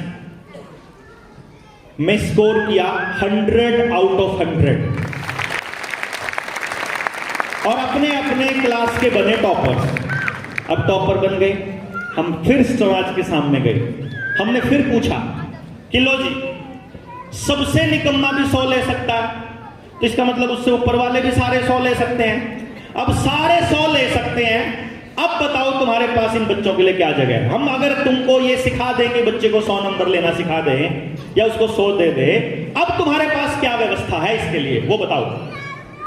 समाज के पास तो कोई व्यवस्था नहीं है, सिस्टम के पास कोई व्यवस्था नहीं है, ये व्यवस्था कौन बनाएगा? जबकि मैं ये कह रहा हूं कि सब बच्चे पढ़ने के लिए नहीं बने, केवल 15% बच्चा पढ़ने के लिए बना है, 10 से 15 इतनी ही सीट अवेलेबल है। आगे आप चेक करो, जितने बच्चे +2 करते हैं उस जितना बच्चा पूरा +2 में पास होता है 12वीं में, उसका 15% ही सीट है आगे कॉलेजेस में, 85% का रहना तय है, कंफर्म, अंडरस्टूड। उसके बाद जितना कॉलेज में एडमिशन है उसका 15% नहीं है आगे एमएससी में, मास्टर्स में इतनी डिग्री, इतना स्पेस नहीं है। अगर एक कॉलेज के अंदर 4 सेक्शन 5 सेक्शन अगर ग्रेजुएशन के होते हैं तो एक ही सेक्शन मास्टर्स का होता है, ज्यादा ज्यादा 2 सेक्शन होते हैं। जी डॉक्टर साहब, ठीक है। अब ये प्रोसेस कंटिन्यूअसली चल, अगर पीएचडी में चले जाओ तो वहां बिल्कुल ही खत्म हो जाती हैं सीटें। एक प्रोफेसर के पास में 5 या 4 की लिमिट होती है, इससे ज्यादा पीएचडी नहीं करवा सकता वो। और आधे तो करवाते नहीं है, 3-3, 4-4 साल लटका के रखते हैं उनको, सिलेंडर ही डलवाते रहते हैं उनसे। यहाँ उसको पीएचडी करने कोई वो तो हमने देखा ना, यूनिवर्सिटी के अंदर हमने देखा है। या तो पढ़ने वाला बच्चा अगर स्टैंड ले लेना प्रोफेसर के सामने कि नहीं सर आप गलत बता रहे हो। मेरे साथ हुआ पंजाब यूनिवर्सिटी में पढ़ते हुए, मैंने एक प्रोफेसर साहब को टोक दिया बीच में, मैंने ऐसे हाथ खड़ा करके बोल दिया, मैं जो रास्ता आप बता रहे हो इससे अच्छा, इससे इजी रास्ता मेरे को मालूम है, बताते हो क्या क्वालिफिकेशन आपकी। मैं इससे क्वालिफिकेशन का क्या लेना देना है भाई, तुम जो ये काम सिखा रहे हो, अब पंचर लगाने वाले की कैलकुलेशन, उससे क्वालिफिकेशन पूछोगे जाके कि पंचर लगाने में तुमने मेरिट ली थी कि तुम क्या किया था। जाके पंचर लगवाते हो तो वहां तो कुछ नहीं पूछते हो, बात बता रहे हो उसको, बात को सुनते क्यों नहीं हो तुम। लेकिन नहीं, प्रोफेसर की अथॉरिटी जो है वो चैलेंज हो गई तो अगले ने कह दिया get out of the class. इतना आता बस इनको, इससे ज्यादा कुछ नहीं आता। आप थोड़ा सा आंख में आंख डाल के बोल दो, वो बोलेंगे बदतमीजी करता है। अरे उसने सवाल ही तो पूछा है, सवाल पूछना बदतमीजी कब से हो गई भाई। और लेकिन पूरा एजुकेशन सिस्टम एक ही चीज के ऊपर लगा पड़ा है, कैसे आपके बच्चे को गुलाम बनाए, कैसे आज्ञाकारी बनाए, जितने बजे उठना, जितने बजे सोना, जो करना, जो हमने कह दिया वही करो, बस अभी कह दिया ये करो। आप माहौल तैयार नहीं करते हो, आप ये बताते नहीं हो कि ये क्यों करना है, आप ये नहीं बताते हो कैसे करना है, ये नहीं बताते कि इसका अच्छा रास्ता कौन सा है, इसमें चलो हम तुम्हारी मदद करते हैं। खुद बैठे के टीवी पे बैठे होते हैं और उसको बोलते पढ़ लेना, देखते भी नहीं उसकी तरफ, ऐसे ही करते हैं, जाके पढ़ ले अपने कमरे में। ये माहौल, मैं एक बच्चे, जब मैं रिसर्च कर रहा था ना, जब मैं छोटा था तो मैं देखा करता था, उस टाइम पे मैं पूछता था बच्चों से, तो बच्चों की राय लेता था, बच्चों की राय लेता तो बड़े अजीब अजीब जवाब आते। बच्चा कहता आई हेट माई फादर, चलो तो गुस्से में बोल दिया होगा उस बच्चे ने, बट उसने बोल दिया आई हेट माई फादर। मैंने कहा काहे को भाई, दिक्कत क्या है, दिक्कत क्या है। आएंगे, आते ही सोफे पर बैठेंगे, मेरी मम्मा उनके लिए पानी लाएगी, वो बैठ करके ऐसे टेबल के ऊपर पैर रखेंगे जूते निकाल के, और रिमोट निकालेंगे, टीवी चालू कर देंगे। इधर बच्चे को, वो घूम रहा है बच्चा, उसको बोलेंगे इधर आ, हाँ आज टेस्ट में कितने नंबर आए, टीवी चल रहा है उधर, टेस्ट में कितने नंबर आए, टेस्ट में इतने नंबर आए, ये हुआ, क्या हुआ, क्यों पढ़ा, क्यों नहीं पढ़ नहीं सकता, ध्यान नहीं देता, तेरे लिए सब छोड़ के आए थे, जितना हमको मिल गया, जितना तेरे को मिलता इतना हमको मिल जाता तो पता नहीं क्या कर देते, ये वो पढ़ा करो, पढ़े बिना कुछ नहीं होगा, देख लो हमारी तरह धक्के खाओगे। ये इसी टाइप की डायलॉग हो जी। फिर मैं कहा तुम्हें दिक्कत क्या है भाई, अगर तुम्हारे माँ बाप तुम्हारे भले के लिए तुमको ये कह रहे हैं कि पढ़ाई करो और पढ़ने अच्छी बात है, बोले अगर पढ़ाई इतनी बढ़िया की तो उन्होंने क्यों नहीं करी, और अब किसने रोका उनको पढ़ने से, अगर पढ़ना इतना बढ़िया है तो अब तो नहीं पढ़ते, वो आते ही टीवी चला के बैठ जाते हैं, मेरे को क्यों पढ़ना पड़ता है, मेरी माँ मोबाइल पे लगी पड़ी है, मेरा बाप टीवी पे लगा पड़ा है, वो कोई अपनी मर्जी का काम कर रहा है, मैं अपनी मर्जी का क्यों नहीं कर सकता। मेरे को पढ़ने के अलावा और कोई काम ही नहीं है मेरे पास। घर में छोटा सा घर बना दिया, कबूतर खानों में रहने लग गए हम, 20-20 मंजिला, और बड़े राजी होकर कहते हमने फ्लैट ले लिया, और उनको ये नहीं पता, उनको हवा बेच दी डीलर ने, मतलब अपने गांव की जमीन बेच के हवा में ले लेते हैं कुछ भी, एक 4 दीवारी में फ्लैट कहते हैं उसको, बड़े राजी हुए रहते हैं। उनको अपने बच्चे को धूप नहीं दिला सकते उस कमरे के अंदर, शुद्ध हवा नहीं मिलेगी उसके अंदर कभी भी, चारों तरफ ची ची ची ची पी पी रहता है, कॉलोनी के अंदर कोई खेलने का स्थान नहीं है, एक दूसरे को नंबर से जानते हैं, शर्मा जी 536 वाले, वर्मा जी 332 वाले, कुछ नहीं, मतलब कोई भाईचारा नाम की चीज नहीं है। बीमार पड़ जाओ तो ड्राइवर नहीं मिलता है गाड़ी लेके जाने के लिए, घर में गाड़ियां 2-2 खड़ी पड़ी हैं, कोई रिश्ता नहीं, कोई जानकारी नहीं, और सबसे बड़ी बात अपने बच्चे का कोई भविष्य नजर नहीं आ रहा। सबसे कमाल की बात ये कि एक ऐसी दौड़ में दौड़ रहे हैं, सुबह उठ के करेगा क्या, फर्स्ट आना है, जाएगा कहां फर्स्ट आकर के, अरे फर्स्ट आने के बाद फिर रहना तो समाज में ही है, फिर तो ब्याह भी जिससे करना है फर्स्ट वाली ढूंढनी पड़ेगी, वो तो इसी समाज की ढूंढनी पड़ेगी, क्या पता वो आखिरी नंबर पे, फर्स्ट वाले को आखिरी वाली मिल जाए, फिर जूत बजेगा। अरे ये सामाजिक असमानता में कब तक जिएंगे हम, हमको ये समझना पड़ेगा भाई, इस समाज के अंदर हमको हर तरह के बच्चों की जरूरत है, हर तरह का काम करने वाले लोगों की जरूरत है, हर तरह की जरूरतों को पूरा करने वाले लोगों की जरूरत है, बशर्ते कि हम ये समझे तो सही हमारे बच्चे को क्या काम करके मौज आएगी। मौज, जो मैंने अपने बच्चे को बोला था ना कि बेटा तुझे मौज करनी है, वो बोला मेरे को कैसे पता चलेगा। वो मिठाई वाला एग्जाम्पल देने के बाद मैंने उसे एक लाइन बोली थी, मैंने कहा देख अभी एक काम कर, देख संघर्ष कर, नहीं समझ में आएगा छोड़ दे, अगला नहीं आएगा छोड़ दे, अगला नहीं आएगा छोड़ दे। मेरे पास 60-60 साल के आदमी आते हैं अपनी काउंसलिंग करवाने के लिए, और आकर के क्या लाइन बोलते हैं, मैं बोलता हूँ अब क्या दिक्कत है, रिटायरमेंट ले ली अब तो, बोला रिटायरमेंट ले ली, जीपीएफ आ गया, पैसा आ गया, ग्रेजुटी आ गई, उस पैसे से प्रॉपर्टी डीलिंग करी थी, खूब पैसा कमा लिया, बिजनेस कमा लिया, खूब रुपया हो गया।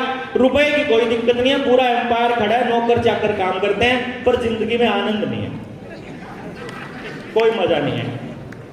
एक 7,000 करोड़ का मालिक आता है, 5,000 करोड़ का था मेरे ख्याल से, आके बोलता है बेटा 9th क्लास में पढ़ता है, पिस्टल लेके आया कट्टा। मैंने बोला फिर? बोला जेब में सफेद पुड़िया भी मिली। मैं कहा फिर क्या दिक्कत, सुधारो इसको, जो मर्जी ले लो डॉक्टर साहब, जो मर्जी ले लो। देखो क्या ले लूं, क्या दे सकते हो, तुम्हारी क्या औकात है, क्या औकात है तुम्हारी? यहाँ गिड़गिड़ा रहे हो ना, 5,000 करोड़ को सिर पे धर करके अपने बच्चे को समझा, देख लो ना, इस पैसे से आप अपनी औलाद खरीद सकते हो क्या? इसका स्वास्थ्य खरीद सकते हो, इसकी नीयत खरीद सकते हो? No, no way at all. और हम बैठ के, फिर मैं और पूनम बैठ के चर्चा करते, मान लें देख 5,000 करोड़ वाले से तो बढ़िया पाए, चाहे पल्ले कुछ ना हो पल्ले, लेकिन उससे तो बेटर है ना, बिकॉज वी आर हैप्पी। नाम नहीं बताऊंगा क्योंकि अगर मैंने कुछ बोल दिया बात मेरी दूर तक जाती है, लोग सुनते हैं। एक ऐसा आदमी नरेंद्र मोदी का राइट हैंड अपने आप को बोलता, पैसा अथाह, जिसके पास कोई कमी नहीं, वो और उसकी पत्नी आकर के मेरे पास रो रहे हैं। मुझे क्या बोलते हैं, 3 महीने हो गए मेरे बच्चे ने मां को मां कहे, इकलौता बेटा है, एम्पायर हजारों करोड़ का है, बात नहीं करता है, घर में आता है, अपने कमरे में घुस जाता है, गुरमे में घुसा रहता है, सुबह उठता है, माँ के हाथ की रोटी नहीं खाता है, बाप से बात नहीं करता है, 2 रिश्ते टूट चुके हैं, अब जिंदगी जीने का कोई मन नहीं है। वो मैं उस बच्चे के साथ गाड़ी में बैठ के 3-4 घंटे में वापस आया। अभी उसका फोन आया था कि शादी है डॉक्टर साहब, आ जाना बेटे की।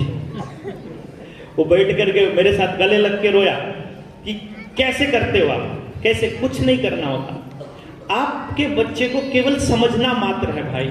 उस बच्चे को यह महसूस होना, बच्चा छोड़िए यार, किसी को भी, सामने वाला, सामने कोई भी है, जिस दिन उसको यह महसूस हो जाएगा कि ये तुम्हें समझता है, उसी दिन परमानेंट बॉन्ड बन जाएगा, उसी दिन। हाँ, अगर समझाने पे लगे रहोगे फिर कभी बॉन्ड नहीं बनेगा। इसलिए हम बच्चों से टूट चुके हैं, बच्चे हमसे टूट चुके हैं क्योंकि हम समझा रहे हैं। कब से समझा रहे हैं, देखो ना, कब से समझा रहे हैं। मैं 45 साल का हो गया यार, मेरे घर वाले मुझे आज तक समझा रहे हैं, अब मेरे को कभी समझ में नहीं आया। और आपको आया हो तो बता दो, किसी का आया हो तो बता दो, किसी को अपनी पत्नी की बात आई हो, किसी को अपने बच्चे की बात आई हो, किसी को अपने पति की आई हो, किसी को किसी की भी बात समझ में आई हो, आज तक बता दो। किसी को नहीं आई भाई, नहीं आने वाली भी नहीं है। उसका रीजन है क्योंकि सामने वाला वहां से नहीं देख रहा जहां आप बैठे हो। मैं यहां खड़ा हूं, मुझे आप सब दिखाई दे रहे हो, वो जो पीछे वाले इनको सिर्फ टाट दिखाई दे रही है, इनकी मतलब सिर्फ दिखाई दे रहा है, उनको चेहरा दिखाई नहीं दे रहा। इधर वालों को ये एंगल दिखाई दे रहा है, इधर वालों को ये, उधर वालों को ये, सबको अलग एंगल दिखाई दे रहा है। सब अलग अलग जगह बैठे हैं, सब बच्चे अलग पैदा किए हैं, सबको अलग टैलेंट दिया है, सब अलग तरह से सोचते हैं। तो आपकी तरह वो क्यों सोचे? व्हाई? तुम उसकी ओरिजिनलिटी को बचा करके क्यों नहीं रख सकते यार? एक माँ बाप होने के नाते इतना भी नहीं कर सकते कि अपने बच्चे के लिए कि वो कोशिश करो कि जिसमें उसकी ओरिजिनलिटी बची रहे, उसको अपने जैसा काय को बनाने को लगे हो।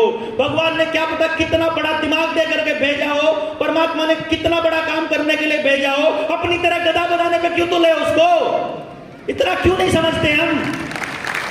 इतनी सी बात समझनी है खाली, उसका जो ट्रू पोटेंशियल है वो निकलने दो।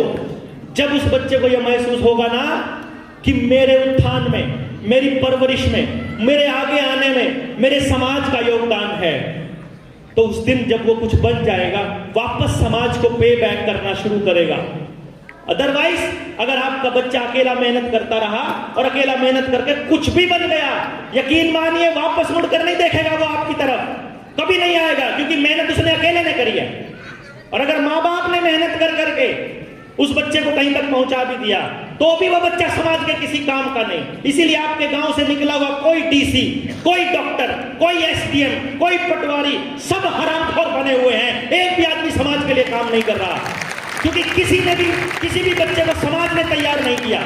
उन बच्चों को तैयार करने की जिम्मेदारी माँ बाप की अपनी उठाए बैठे, अपनी टोकरी अपने लिए घूम रहे हैं कि मैं अपने बच्चे को ये बना दूं, मैं अपने बच्चे को ये बना दूं। आखिर में पता चलता है वो कुछ बना ही नहीं। अरे एक बार अपनी जिंदगी का कैलकुलेशन करके तो देख लो, हासिल क्या किया और जो खोया उसके बदले में ठीक है क्या? जो सेहत खोई, जो परिवार खोया, जो समाज खोया, जो भाईचारा खोया, जो अपराध कमाए, वो सही थे क्या? वो कीमत सही है क्या इतने के बदले में? अगर वो कीमत नहीं है ना तो भाई एक बार रुक जाओ, एक बार तय कर लो ठीक रास्ते पे हो कि गलत पे हो। और अगर गलत पे हो और अंदर से मानते हो कि गलत पे हो तो एक बार बैठ के सोच लो सही रास्ता कौन सा है। सही रास्ता, वो सही रास्ता एक ही है, बस आपका एक ही काम है। माँ बाप उस दिन मर जाता है जिस दिन उसका बच्चा पैदा होता है, तब वो माँ बाप हो जाता है और उसका एक एक पल, एक एक मिनट उस बच्चे के लिए होती है, ना कि उस बच्चे को पढ़ाने की, ना उस बच्चे के लिए वो समाज तैयार करने की जिसमें वो बच्चा सुरक्षित महसूस कर सके। वो कुछ भी काम ना कर रहा हो तो भी उसको रोटी, कम से कम वो भूखा ना मरे, तो उसको रास्ते पे चलते हुए इतना डर ना हो कि उसे कोई उठा ले जाएगा, उसको कोई मार देगा। ऐसे समाज के निर्माण करने का काम हमारा है एज अ पेरेंट, और उस काम को करने की शुरुआत करने वाले लोग यहाँ से आगे हमारे साथ चलेंगे।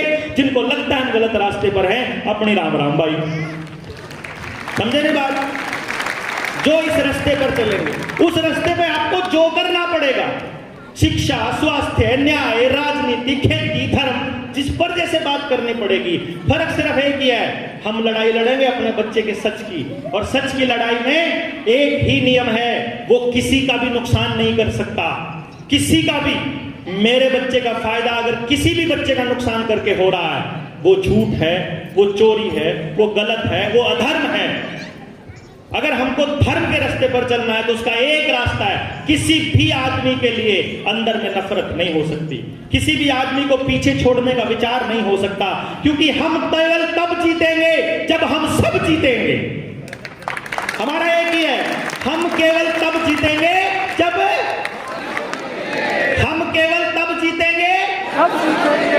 जब सब जीतेंगे, सब। और उसके लिए तब तक ये कोशिश करती रहनी है। जरूरी नहीं है कि इस जीवन में, इस लाइफ टाइम में हम ये सब कर पाएंगे, कोई जरूरी नहीं है। कोई भी आदमी अपना काम पूरा नहीं कर पाया। बाबर ने जो किया, अशोका ने जो किया, राज कर गए, वो चले गए, सब खत्म हो गए। उनका वंशज भी आज कोई नहीं पड़ा आपके आसपास मिले, कोई नहीं कहेगा मैं बाबर का पड़पोते का पड़पोते का पड़पोता हूं, कोई नहीं कहेगा, सब खत्म हो जाएगा। आप सबने भी जाना है एक दिन, रास्ता है, छोड़ करके आ गए। लेगेसी क्या छोड़ करके? जो बर्बादी चल रही थी उससे मुंह मोड़ करके शहर भाग गए थे क्या? वो जो बर्बादी गांव में हो रही थी उससे मुंह फोड़ करके मतलब कोसते रहते थे क्या? हमको मालूम नहीं है। और सारी की जड़ में एक ही चीज है, नॉलेज, समझ।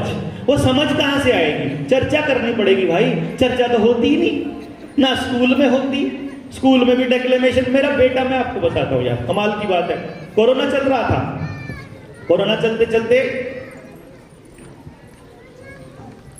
उसका फोन आया मेरे पास। वो सैनिक स्कूल में था कुजबरा। उसका फोन आया कि मेरे स्कूल में कंपटीशन है एस्से राइटिंग का और कोरोना पे एस्से लिखना है। मैं कहा देखो क्या माइंड प्रोग्रामिंग है, मतलब उस पे पूरा का पूरा डिटेल वो दे रहे हैं जो ऑनलाइन गूगल पे या सर्च इंजन पे मौजूद है। तो मेरे से बात कर रहा है, पापा आप जो कह रहे हो वो तो कहीं पे नहीं है गूगल पे, वो तो कह रहे तो कॉन्स्पिरेसी है। मैंने कहा एक काम करो बेटा, कुछ मत करो, ज्यादा कैलकुलेशन में मत पड़ो, तुम्हें ऐसे लिखना है, तुम एक कैलकुलेशन करो कि 2017 में कितने लोग मरे, 18 में कितने मरे, कौन कितने बीमारी से मरा, कौन कितने बीमारी से, कौन किस तरह से मरा, किसका क्या रहा, और उसके लिए सरकारों ने क्या क्या प्रयास किए, सिर्फ चेक करो। उसने मुझे वो डिटेल भेजी ना, यू विल बी सरप्राइज्ड। मेरे को नहीं उस दिन आइडिया था, वो उसने मुझे भेजा। उसने मुझे भेजा कि अपने देश में 24 लाख बच्चा 5 साल से कम उम्र का केवल 3 कारणों से मर जाता है 5 साल से पहले, या तो इलाज ना मिलने की वजह से, या फिर कुपोषण की वजह से, या गलत इलाज हो जाने की वजह से। मैं हैरान था, ये डेटा किसी के पास नहीं है, कोई आंकड़े को शेयर नहीं कर रहा है, कहीं डिस्कशन में नहीं है। तो बोला पापा मैं लिखूं क्या इसको? मैंने कहा तुम्हारे पास 2 चॉइसेस है बेटा, फर्स्ट आना है तो तुमको वही लिखना पड़ेगा जो सिस्टम चाहता है, तुमको उसी तरह का लिखना पड़ेगा और मीठे मीठे शब्दों में लिखना पड़ेगा कि सरकार ने बहुत अच्छा काम कर दिया इसमें रोकथाम के लिए, क्योंकि सरकार बहुत अच्छा काम कर रही है। वो कह रही है कि आपको कैंसर का इलाज खुद कराना पड़ेगा, बुखार का इलाज खुद कराना पड़ेगा, आपको डायबिटीज का इलाज खुद कराना पड़ेगा, आपको और हार्ट के पेशेंट हो तो वो सारे इलाज खुद कराने पड़ेंगे, लेकिन कोरोना से नहीं मरने देंगे आपको। बाकी सारे इलाज में आपको चाहे जमीन बिक जाए, कोई चक्कर नहीं। आप कर्जे में हैं तो आपको चाहे सुसाइड करना पड़े, और उसकी टेंशन नहीं। तो मैं उसको बोला कि मैंने कहा कुछ नहीं करना बेटा, तुम्हें अपना ऐसे लिखना है तो वैसे लिखो जैसा तुम सोचते हो, भले ही कोई भी रिजल्ट आए। और वो तो रिजल्ट तो आना था, उसका तो सेलेक्ट भी नहीं हुआ, वो तो आगे भी नहीं गया, उसको बोलने भी नहीं दिया। This is the way education system is working. आपके बच्चों को माइंड प्रोग्राम करके वो सब कहलवा रहे हैं जो वो चाहते हैं। सही है क्या? सही है क्या? अब आपको यदि अपने बच्चे के लिए कोई माहौल तैयार करना है, पहला नंबर आपको पहले अपनी समझ बढ़ानी पड़ेगी। बताइए, पहले अपनी समझ बढ़ानी पड़ेगी। अपनी समझ बढ़ने के बाद अपने पास के लोगों से बात करोगे ना तो एक ही जवाब आएगा, जो मुझे उस गांव वाले ने दिया था पहली बार जब मैं अपना इंस्टीट्यूट बंद करके चला। जैसे क्या होता है, 2008 में मैं नौकरी लगा, 2012 में मैंने नौकरी छोड़ दी, सॉरी 4 में लगा, 8 साल करके, और 12 में छोड़ दी। अच्छा, 12 में छोड़ने के बाद 2016 में मैंने अपनी पत्नी को बोला कि पूनम, ये इंस्टीट्यूट तो समाज में कोड है, ये तो बच्चों को बर्बाद कर रहे हैं, ये तो बच्चों को और कंपटीशन में लेके जा रहे हैं, ये तो पूरे के पूरे लोगों की उनकी पूंजी को खींच करके बर्बादी की तरफ लेके जा रहे हैं। ऐसा जैसे सारे अपने नहू की कमाई और उठा के नाले में फेंक रहे हों, क्योंकि 99.99% बच्चों का तो फेल होना तय है। तो मैंने कहा ये इंस्टीट्यूट तो बर्बाद करेंगे, आज जाके गांव वालों को समझाएंगे और बात करेंगे। बोली, अब नया दौरा पड़ गया तेरे को? पहले नौकरी छोड़ने का दौरा पड़ा था, अब गांव को समझाने का। अब मुझे बोलती कोई सुनेगा? मेरा एक ही जवाब था, और आज भी मेरा यही जवाब होता है जब भी वो मुझसे पूछती है कि क्या नतीजा रहा। मैं उसको एक ही लाइन बोलता हूं, मैं नतीजे के लिए काम नहीं कर रहा पूनम, मैं काम कर रहा हूं कि मुझे आज जो करना चाहिए वो सही है या गलत है। अगर मैं गलत कर रहा हूं तो नहीं करूंगा, और सही है तो करूंगा, चाहे नतीजा जो मर्जी हो। तो पहुंच गया जी, गांव में पहुंचा। अब कोई जानता नहीं, क्योंकि गांव छोड़े हुए अरसा हो गया। करनाल के एरिया में तो लोग जानते थे, वहाँ तो सब पता था, लेकिन उधर चंडीगढ़ कोई जानता नहीं था। पर मैं तो सुबह उठता, सोमवार की छुट्टी कर दी शुरुआत में, मुंह जिधर की तरफ मुंह हुआ गाड़ी का निकल गया। जहाँ 8 बज गए वहाँ सरकारी स्कूल के टीचरों से बात करनी शुरू करी। जब उसके बाद उनसे बात कर ली, उसके बाद प्राइवेट स्कूल जितने मिले, फिर गांव का सरपंच मिला, फिर देखा कि बात बन नहीं रही। क्योंकि 2015 में मैंने एक ट्राई किया था, 15 में मैं नरेंद्र मोदी साहब से मिला था और उनसे पूछ करके मैंने ये कहा था कि भाई हमारे पास एक ऐसी विद्या है जिसकी मदद से हम सब बच्चों का टैलेंट बता सकते हैं। भाई मुझे और तो कुछ नहीं पता, देखो आपके आने से मुझे इतना हौसला हो गया। सारे देश में सरकार कुछ करे या ना करे, जितने लोग यहाँ बैठे हैं, अगर इतने लोगों के प्रयास के बाद अगर अगले साल या 2 साल में हम पूरे भारत के लिए कोई आशा की किरण खड़ी नहीं कर पाए, तो इतना तो है कि हम सब लोग तो मिलकर के एक यूनिवर्सिटी अपनी खोल ही सकते हैं कि नहीं खोल सकते? भाई बाकी तो जाओ, कहीं भी जाओ, हम तो कर ही सकते अपने बच्चों के लिए। भाई मुझे सबका टैलेंट पता करने का पता है। मैं ये कह रहा हूं, हम सभी बच्चों को क्या काम करने के लिए परमात्मा ने पैदा किया है, इसका पता लगाने के बाद उसको तैयार करने की प्रोसेस में शामिल कर लेते हैं और सबके लिए जीवन का एक आधार तैयार कर देते हैं। तो ये वाली बात मैंने जब मोदी साहब को बोली कि भाई कौशल विकास योजना चालू करी है आपने, PMKVY चालू किया था, तो मैंने कहा कि कौशल तो पता नहीं है हमको, तो कौशल विकास कैसे करेंगे? तो उन्होंने कहा कि अफसरों को मिलने के लिए DR कुल मिला करके मैं फिर स्मृति ईरानी से भी मिला, वो मैंने अपनी वीडियोज में खूब बोला हुआ है, जो आप सुन सकते हैं बड़े आराम से वहां पे। लेकिन अल्टीमेटली मुझे ये समझ में आया कि किसी MLA, MP, CM, PM या तहसीलदार, मास्टर, सबको में से किसी को ये नहीं पड़ी है कि आपके बच्चों के लिए वो कुछ करें। उनको अपनी नौकरी करने से मतलब है। वो अपने टाइम पर आते हैं, टाइम पर जाते हैं, जो ऊपर से आदेश से जाए गुलाम की तरह वो उसको फॉलो करके अपना कर देते हैं। उनको आपके बच्चे से कोई लेना देना नहीं है। अब वो क्यों करेंगे आपके लिए? अब आप कैसे करेंगे? आपके पास तो समझ होनी चाहिए। समझ देने का काम आपको बचपन से किसी ने दिया ही नहीं, क्योंकि बचपन से तो वही है, उस माँ की तरह पेपर की तैयारी कराने में ही सारी जिंदगी बीत गई, सारे माँ बाप की सारे एग्जाम की तैयारियों में ही गुजर गई। तो समझ कैसे देंगे?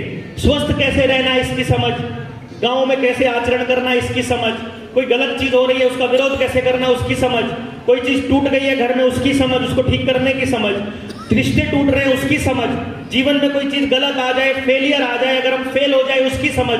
कोई समझ देने वाला काम तो हो ही नहीं रहा है समाज के अंदर, तो फिर किसी को मालूम नहीं। और उनको ये पता है कि जिनके बच्चे बर्बाद हो रहे हैं, अगर वही सो रहे हैं तो हमने क्या ठेका ले रखा है। तो फिर ये कैलकुलेशन करने के बाद मैं गांव में जाना चालू किया। सब हार के मुझे ये समझ में आया कि पेरेंट से बात करनी पड़ेगी, क्योंकि स्टेक होल्डर पेरेंट है। उसको इसका काम जो करेंगे वो पेरेंट करेंगे, कम से कम अपने बच्चों के लिए कुछ तो ट्राई मारेंगे। उसका रीजन क्या है? रीजन तो ये है, मैंने गांव वालों को समझाया कि देखो जी ताऊ जी बात सुनो, अब पहले तो बात ही सुनो, पहले तो यही कहानी बड़ी है। आज तो आप लोग अपना पैसा खर्च करके यहाँ तक पहुंच गए। पहले दिन तो मैं जब गाड़ी उठा के निकला, गांव में कोई बात करने को बंदा ना मिले, तो जहां चौपाल में ताश खेल रहे थे कुछ बूढ़े, बैठ गया जी उधर जाके। मैं कहा ताऊ बात करनी है। वो बोले क्या बात करनी भाई?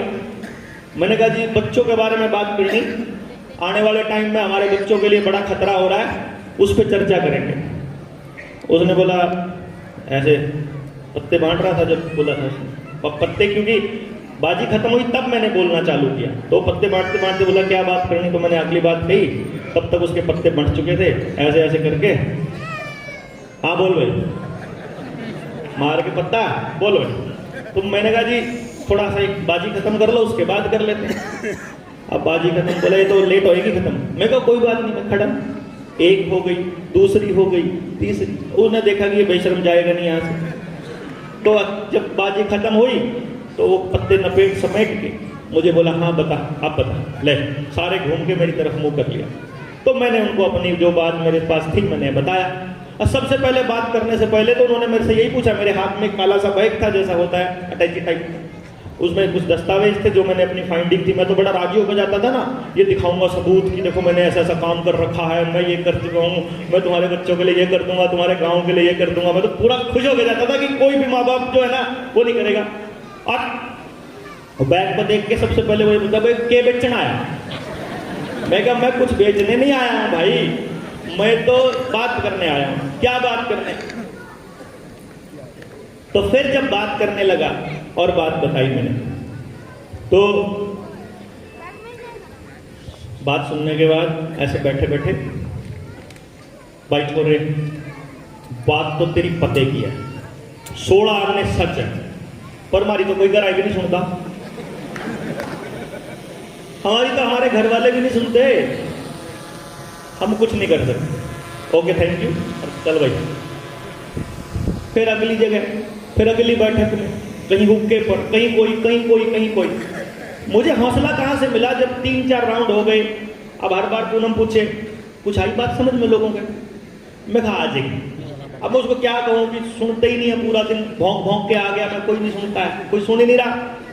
मैं कहा आ जाएगी। एक दिन क्या हुआ, एक दिन अचानक से मैं जब उन गांव वालों को जो ताश वाले थे उनको बता के चला, जब मैं चलने लगा तो वो जो ताश खेलने वालों के साथ में बैठा आदमी था ना, वो बैठा था कहीं दीवार पे। वो एक लड़का था, वो 2 लड़के उठ करके मेरे पास आए मेरे साथ जब मैं गाड़ी में बैठने लगा, और मुझे बोला बलारा जी, मगा हमें बताओ क्या था वो बात, आपकी सही लगी हमें, कैसे कर सकते हैं हम अपने गाँव के लिए। ओहो मिल गया भाई, पहला आदमी मिल गया, बैठ के चर्चा करेंगे। तो वहां पहला आदमी मिला मुझे, वो बड़ी ऐसा लगता था जैसे बड़ी तपस्या चल रही है और परमात्मा ये देख रहा है कि देखते हैं ये आदमी कब हार मान जाएगा। बड़ी दिक्कतें आती हैं रास्ते में, कभी कुछ कभी कुछ। हमें गांव में तो प्रूव करने की पोजीशन पे आ गए थे 2020 में, और कोरोना आ गया, फिर लड़ाई चालू करी, फिर 3 साल तक भौंकते रहे, फिर उसके बाद अभी तक बोलते बोलते हम तो हटे नहीं। और हमने देखा कि ताश वालों से बात करते हुए ये दीवार पर बैठे हुए इतने सारे लोग मिल गए। तो ये समझ में आया कि प्रयास कहीं भी करोगे उसका असर ब्रह्मांड में कहीं ना कहीं हो रहा है, तो उससे ऊर्जा मिलती है, हिम्मत मिलती है कि होगा, करेंगे, जितना बनेगा उतना तो करेंगे। जरूरी थोड़ी ना है कि मंजिल तक लेके जाना है। हमें यह तय करना है कि हम किस तरफ थे, अपने बच्चों की बर्बादी करने वालों के पक्ष में खड़े थे या हम उसके लिए लड़ रहे थे। तो इसके लिए जब हम आगे बढ़ते हैं तो मालूम पड़ता है कि हाँ कुछ बड़ा होने वाला है, और फिर हिम्मत बढ़ती है। तो आप सब लोग जितने भी आप यहां आए हैं, मैं आपको बता नहीं सकता कि मुझे कितनी ऊर्जा मिली, मुझे कितनी हिम्मत मिली। जिन साथियों ने मेहनत करी थी, जो साथी चले थे, जो कभी 10 साल पहले चले थे वो बीच में छूट गए, कोई 8 साल पहले चला वो छूट गया, क्योंकि वो थक जाते हैं। वो कहते कितने दिन से यही बोल रहा है यार, कितने दिन से यही बोल रहा है, मैं क्या करूं बताओ, तुम बताओ ना। उनके सिस्टम के सामने सरेंडर कर दे क्या? मैं जब तक जिंदा हूं मैं अपने बच्चे के लिए सरेंडर नहीं करूंगा, मैं लड़ूंगा, सीधा आखिरी सांस तक लड़ूंगा। मुझे इस सिस्टम को ठीक करने की लड़ाई लड़नी है, मेरे पास दूसरा रास्ता नहीं है। आपके पास है तो मुझे नहीं मालूम, क्योंकि मेरा कलेजा उस दिन फटने को आया जिस दिन मेरे बच्चे ने मुझे ये बताया। 5वीं क्लास में था वो, शायद 10 साल का रहा होगा, और उसे ये भी नहीं मालूम था, क्योंकि हम डॉक्टर्स के पास नहीं जाते होते हैं आमतौर पे। डॉक्टरों के पास हमारा कोई लेना देना होता ही नहीं है, एलोपैथी वाले राक्षसों के पास तो बिल्कुल ही नहीं। कभी जाना पड़े तो बात अलग है, अभी तक तो हम कोशिश करते हैं बचे रहें। लेकिन जिस दिन मैं अपनी क्लास में पढ़ा रहा था, मेरा ऑफिस, जब मैंने पूनम को बोला कि ये कोचिंग सेंटर कोड है, हमें बंद करना पड़ेगा ये, वो टॉयलेट करने के लिए नीचे गया, मेरा फर्स्ट फ्लोर पे ऑफिस था। वापस जब आया तो मैंने बोला काफी देर हो गई, लेट क्यों हुएगा? तो उसने मुझे बोला हाँ रखिए भाई, आवाज ही लगी, ऊपर करिए। तो उसने मुझे बताया कि नीचे टॉयलेट में ना एक डॉक्टर अपने आप को इंजेक्शन लगा रहा था। उसने सोचा डॉक्टर होगा वो इंजेक्शन जो लगा रहा है खुद को ही। मैंने कहा फिर? कहते इंजेक्शन लगाते लगाते वहीं सो गया। तो मैं उसको देख रहा था। मैं उसको क्या बताऊं कि वो नशा था और वो सोया नहीं था, वो गिर गया था। फिर एक दूसरा डॉक्टर आया, वो भी ऐसे इंजेक्शन लगा रहा था, वो भी गिर गया, वो भी सो गया। मैं तो उनको देख रहा। मेरे पास 2 बच्चे पढ़ते थे, एक डीएसपी के। मैंने उसको फोन किया, मैंने कहा भाई साहब बहुत बुरा हाल है, मेरा बच्चे, मेरी क्लास के बच्चे, मेरे इंस्टीट्यूट के बच्चे भी यहाँ जाते हैं तो अच्छा नहीं है, ये गलत है, इसको ठीक करो, इसको यहाँ से भगाओ। उसने मुझे एक जवाब दिया, बोले बलारा जी यहाँ से भगा दूंगा तो किसी और टॉयलेट में जाके करेंगे, आपके वाले बच्चों को बचा देंगे तो किसी और के बच्चे को खराब करेंगे, अभी यहाँ से बच देंगे तो कहीं और जाएंगे, आप अपने बच्चे को कब तक बचाएंगे? Was really question. मेरे को समझ में आया कि यार गांव के परले सिरे पे अगर कोई नशा करने लग जाए, उसका नशे का खर्चा जब नहीं चलेगा तो नशे बेचने वाला आदमी उसको एक ऑफर देता है, 10 कस्टमर नए ला दे, तेरा फ्री कर देंगे। अब वो 10 कस्टमर कहां से लाएगा? अपनी जानकारी गांव में से, रिश्तेदारी में से निकालेगा ना 10 कस्टमर, उनको करना सिखाएगा। मैंने पहली बार जब बीड़ी पी थी तो मेरे पड़ोस का मेरा चाचा लगता था, वो मुझे बोलता है काले तू, मेरा घर का नाम काड़ा, मेरे को बोलता है काले तू मोटा नहीं होता। मैं बड़ा सुक्कड़ सा पतला सा आदमी था, बच्चा था। मैं बोलता पता नहीं चाचा, मैं तो खाऊंगी खूब हूं और मोटा होता नहीं, ले बीड़ी पी ले मोटा हो जाएगा। ये लाइन मुझे याद है भाई। मतलब मैंने वो, उसने मुझे मोटा होने का लालच दे के खिला दी, तो किसी को और को भी तो इंटेलिजेंट होने का लालच दे के कोई ना कोई दे सकता है कि देख तेरा सारे प्रश्न याद हो जाएंगे, देख तेरी माँ की सारा गुस्सा भूल जाएगा, देख दुनिया की इतनी डिप्रेशन गायब हो जाएगा, एक सुई ले कचा मौज जिंदगी, और वो करके देखे खत्म। अब वो मुझे समझ में आया कि एक दिन वो 10 कस्टमर बनते बनते मैं अपने वाले को कब तक बचाऊंगा भाई? बताओ कब तक बचाओगे? आप कब तक बचाओगे? अगर ये नशा यूं ही बढ़ता रहा, अगर ये हर कोने पर ऐसे चमचमाते ठेके बनते रहे जैसे बन रहे हैं, अगर ये हर गली में, हर यूनिवर्सिटी में ऐसे ही आपको ड्रग्स मिलती रही, आप कब तक बचाओगे अपने बच्चे को? मैंने अपना बच्चा आज तक कॉलेज नहीं भेजा है, सिर्फ इसलिए नहीं भेजा है, इंजीनियरिंग कॉलेज में तो कभी नहीं भेजूंगा, क्योंकि इंजीनियरिंग कॉलेज में सबसे ज्यादा सप्लाई होती है ड्रग्स की, और जिस कॉलेज में पढ़ता वहां भी नहीं भेजूंगा। जब तक कोशिश होगी, फेल हो जा कोई दिक्कत नहीं है, but I don't want to see you कि तुम ड्रग्स के अंदर घुस गए हो। तुम्हें टेंशन नहीं लेनी है, मैं जब तक बैठा हूं तुम्हारी टेंशन नहीं। मैं फेलियर हूं, अगर मैं तेरे लिए कोई समाज में जगह नहीं खड़ा कर पाया, अगर मैं तेरे लिए कोई सुरक्षित समाज नहीं बना पाया, तो मैं फेलियर हूं। मैं अपने बच्चे को बोलता हूं, तेरी कोई सिरदर्दी नहीं, तू कुछ भी अपराध करेगा, तू कुछ भी गलत काम करेगा, मेरी जिम्मेदारी है कि मैं तुझे सिखा नहीं पाया, मेरी जिम्मेदारी है कि मैंने तुझे ऐसा गंदा समाज दिया जहां से तूने अपराध सीखा, जहां तूने किसी लड़की की तरफ गलत नजर से देखना सीखा, जहां तूने ड्रग्स लेनी सीखी। मैं अपराधी हूं एज ए पेरेंट, मेरी गलती है, मैं अपनी गलती के लिए तुझे नहीं कोसूंगा, इसलिए तुमको कुछ भी ऐसा नहीं करने की जरूरत है। तुम जब तक मैं बैठा हूं तब को चिंता नहीं करना, तुम केवल वो ढूंढो कि तुम्हें कहां आनंद आता है। हाँ, जिस दिन मेरे बच्चे को मेरे को बोला, उसने मुझे बोला, बाबा आप बोलते थे ना मौज करने मजा आता है, हाँ अब मुझे खेलने में वो मजा आता है। मैं कहा बस मेरा काम हो गया, बात खत्म। क्योंकि अपन ने कभी मैंने कभी उसके लिए तैयार किया ही नहीं उसको कि मेडल लाना है, कुछ नहीं। डे 1 से लेके आज तक मैंने उसे बोला कुछ नहीं, मुझे तुम्हारा मेडल नहीं चाहिए, मुझे तुम्हारा कोई रिजल्ट नहीं चाहिए, मुझे सिर्फ एक चीज चाहिए। जब तू किताब पे बैठा हो ना, तो किताब को ऐसे पढ़ रहा हो जैसे अपना फेवरेट खाना खा रहा है। जब तू काम कर रहा है, खेल रहा है ना, तो खेलते हुए ग्राउंड में मुझे लगना चाहिए कि बच्चे को मजा आ रहा है। अगर परेशान होता है ना, मत कर, कुछ और ढूंढेंगे यार, मिलकर ढूंढेंगे बाप बेटा दोनों, क्या दिक्कत है? मेरे लिए दुनिया कोई मायने नहीं रखती है, हम दोनों मिलकर ढूंढेंगे। बट एक दिन हमको वो चीज मिल जाएगी कि तुमको 45 साल 40 साल में जाके ढूंढने की जरूरत नहीं पड़ेगी कि मुझे जिंदगी में क्या करना है। तुम्हें अपने आप किक मिल जाएगी। वो राजू भाई बड़े हैं, वो बोलते हैं कि अब वर्मा जी को देखते ही बोले वर्मा जी किक दे दिया आपने, मजा आ गया, मतलब समझ के। वो जो अंदर से ऐसे निकलता है ना, जो वो चाहिए हमको अपने बच्चों का, हमको वो चाहिए। आपको अपनी सारी जिंदगी की दौलत लगा कर भी, सब कुछ खर्च करके भी, यदि आप अपने बच्चे से ये निकाल पाओ ये करना है, दैट इज द डे जब आप सक्सेसफुल पेरेंट हो जाओगे। उस दिन आपकी पेरेंटिंग सक्सेसफुल मानी जाएगी। अदरवाइज आप अपने बच्चे को एक ऐसे अंधे कुएं में धकेल रहे हो जिसका कोई अंत नहीं है, जिसमें बर्बादी के अलावा कुछ नहीं है। उसको वहां रैट रेस में ऐसा दौड़ा के रखा हुआ है जिसके अंदर केवल और केवल बर्बादी है।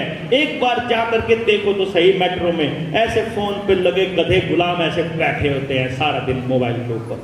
पूरा मेट्रो देखो, बस स्टैंड देखो, सड़क पे चलते हुए ऐसे गधों की तरह ऐसे बेवकूफ बना दिए। और इन सरकारों को मालूम है, इन कंपनियों को मालूम है कि ये एडिक्शन इतना खतरनाक है, नशे से भी बुरा, इसीलिए बार बार लॉकडाउन लगाकर आपके बच्चों को ऑनलाइन पढ़ाई दे रहे हैं।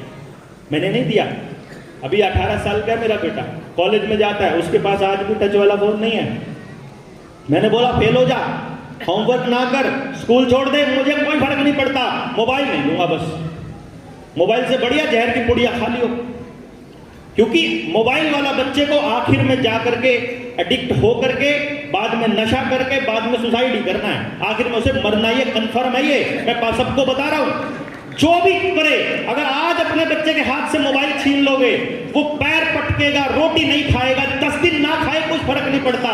42 दिन तक बिना खाए भगत सिंह जेल में रह लिया था, मार खाता खाता, कुछ नहीं फर्क पड़ता होता है। लेकिन आप अपने बच्चे को बचा लोगे, जो भी हो जाए, कुछ भी करना पड़े, अल्टरनेट ढूंढो यार, पड़ोस से टीचर ढूंढ लो। आप अपने लोग नहीं ढूंढ सकते, इतने बेरोजगार बच्चे घूम रहे हैं अपने बच्चों को पढ़ाने के लिए, आपको जरूरत पड़ेगी कि वही पढ़ाएगी तुमको। कौन है, जरा जा करके देखो तो सही, प्राइवेट स्कूलों में कौन पढ़ा रहा है? टाइम पास के लिए पढ़ाते हैं प्राइवेट स्कूल के अंदर, कोई सैलरी नहीं मिलती है, गधों की तरह काम पेलते हैं, उनको बाहर जाकर के ट्यूशन मिल जाती है, इसलिए पढ़ाते हैं प्राइवेट स्कूलों के अंदर। वो प्राइवेट स्कूल का कल्चर पूरे गांव के सामूहिक स्कूलों पे कब्जा करने के लिए ही खड़ा किया गया था। और ये नंबरों वाला सिस्टम भी इसलिए खड़ा किया गया है कि आप सब लोग एक दूसरे के दुश्मन बने रहो, क्योंकि सबके बच्चे एक दूसरे के दुश्मन हैं। यहाँ जितने भी कंपटीशन में बैठेंगे, हमको इस कंपटीशन से बाहर आना है, हम इस कंपटीशन के लिए पैदा नहीं किया अपने बच्चों को, हमने सह अस्तित्व में रहने के लिए पैदा किया है। दुनिया के जितने जानवर हैं, जितने पेड़ पौधे हैं, आपने पेड़ के ऊपर पेड़ उगा देखा होगा, आपने पेड़ के ऊपर बेल चढ़ी देखी होगी, एक पेड़ पर दूसरे पेड़ की कलम लग जाए तो उसके फल देखे होंगे। अगर गाय का बछड़ा मर जाता है तो वो वहां के पड़ोस के कुत्ते उसका दूध पी लेते हैं। कुछ भी ऐसा हो जाता है। पूरी सृष्टि के अंदर सह अस्तित्व की ऐसी भावना है कि जब तक जान पर ना आ जाए, जब तक भूख से ना मर रहा हो, शेर भी किसी जानवर का शिकार शौक के लिए नहीं करता है, लेकिन हम लोग रोज शिकार कर रहे हैं, रोज शिकार, क्योंकि अपने काम में आनंद नहीं आता। इसलिए हमको पहले बहुत सारे पैसे इकट्ठे करने हैं, एक मकान बनाना है, एक गाड़ी लेनी है, एक ब्याह करना है, और इस ब्याह को करने के बाद फिर हमको क्या करना है, फिर कहेंगे फिर मौज करेंगे। अरे तब तक तो कंजर होने की आदत पड़ जाएगी भाई। ये तो आदत की बात है मौज लेना, ये कोई स्थिति की बात नहीं है। अगर पैसों से अगर कुछ बनता होता तो 10,000 करोड़ रुपए से ज्यादा रोज कमाने वाला अडानी ऐश कर रहा होता, नहीं कर रहा। वो मंत्रियों को सेट कर रहा है, वो लोगों को सेट करता फिर रहा है। नहीं भरने वाला, जितना मर्जी कमा लो नहीं भरने वाला, जो मर्जी कर लो नहीं होने वाला। आत्मसंतुष्टि केवल एक चीज से मिलेगी कि जिस वक्त आप मर रहे हो आपका बच्चा आपके साथ है कि नहीं। कहीं ऐसा ना हो जैसे चंडीगढ़ के अंदर हमारे वहां बड़ा अफसर, IAS अफसर रिटायर हुआ, बेटा कनाडा, बेटी अमेरिका, एक हफ्ते बाद सड़ांध आई पड़ोसियों को, तब जाकर के बाहर निकाला और उसका अंतिम संस्कार भी वीडियो कॉल से हुआ। और जब बेटा बेटी आए तो सारी प्रॉपर्टी का सिर्फ बंटवारा करने के लिए आए, कुछ नहीं था। कोई लॉजिक नहीं बनता है, किसी भी आमदनी का कोई लॉजिक नहीं बनता। अगर आप अपना बच्चा नहीं कमाया तो आपने कुछ नहीं कमाया, सीधी सी बात है। इस लॉजिक को आप लेकर के चलना है। आपको ये मान करके चलना है कि सब कुछ खो करके भी अगर आपको अपनी औलाद मिलती हो, क्योंकि आपको परमात्मा ने अपना रूप दिया। जब वो पैदा किया तो उसने अपना रूप दिया, संपूर्ण 100% सही परमात्मा का काम करने के लिए पैदा हुआ वो बच्चा। वो दुनिया के काम करने के लिए, कंपनियों के काम करने के लिए पैदा नहीं हुआ है, लेकिन उसको लगा रखा है किसी और ही काम में, एक दूसरे को लूटने में, एक दूसरे को खसोटने में, एक दूसरे की पूरी जिंदगी जेब भरने में, आप प्रॉपर्टियां इकट्ठी करने में, बस इसी काम पे लगा रखा है। पता नहीं किस अंधी दौड़ में हम दौड़ रहे हैं। आज का जो ये सेमिनार है, ये सोए हुए लोगों को, आप सब लोग जागे हुए लोग हैं, आपके जरिए वो जो देख रहे हैं दूर देश में या कहीं भी समझ रहे हैं, उन सोए हुए लोगों को झकझोरने के लिए है कि उठ जाओ यार, उठ जाओ। बहुत बर्बादी को बहुत बर्बाद कर लिया, नहीं बनेगी बात। जितना मर्जी कमा लो कुछ नहीं बनेगा। आपके बच्चों के लिए उन्होंने पूरी तैयारियां करके रखी हुई है और आपके पास उठने के अलावा दूसरा रास्ता नहीं है, कोई रास्ता नहीं है आपके पास। एक एक आदमी को अपनी सेना बनानी पड़ेगी, एक एक आदमी को अपने जैसे लोग तैयार करने पड़ेंगे। जितने लोग यहाँ गांव से आए हैं, एक एक आदमी को जा करके गांव में ना सुने क्या फर्क पड़ता है। आप कौन सा पहले दिन आ गए थे इस सेमिनार में, हमको भी तो कितना जोर लगाना पड़ा था। 19 नवंबर की रैली में लोग इकट्ठे करने के लिए हमको गाड़ियों के तेल के खर्चे देने पड़े थे, दान मांग करके। आज नहीं दिया है किसी को भी 1 रुपया तेल का, किसी ने किसी को भी आज नहीं दिया है। उस दिन दिए थे हमने, क्योंकि उस दिन हम मेहनत नहीं कर पाए थे, उस दिन हम आप तक पहुंच नहीं पाए थे। आज हम पहुंच पाए हैं। आज हम बिल्कुल ठोक बजा कर ये कह सकते हैं कि निग्गर लोहे सेनापति इकट्ठे हुए हैं आज हमारे पास।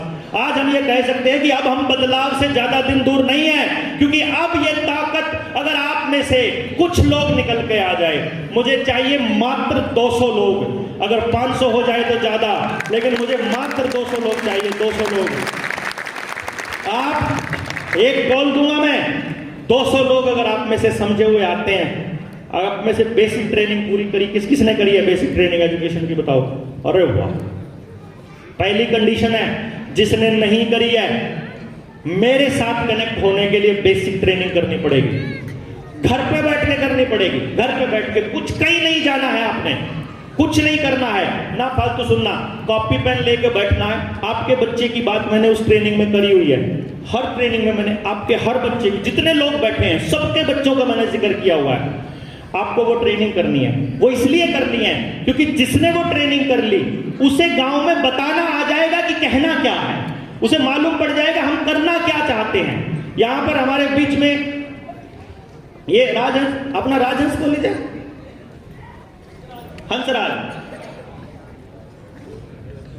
हंसराज कॉलेज से प्रोफेसर रामवीर बैठे हुए हैं। इन्होंने जब वो ट्रेनिंग करी थी, मतलब कब करी थी रामवीर भाई?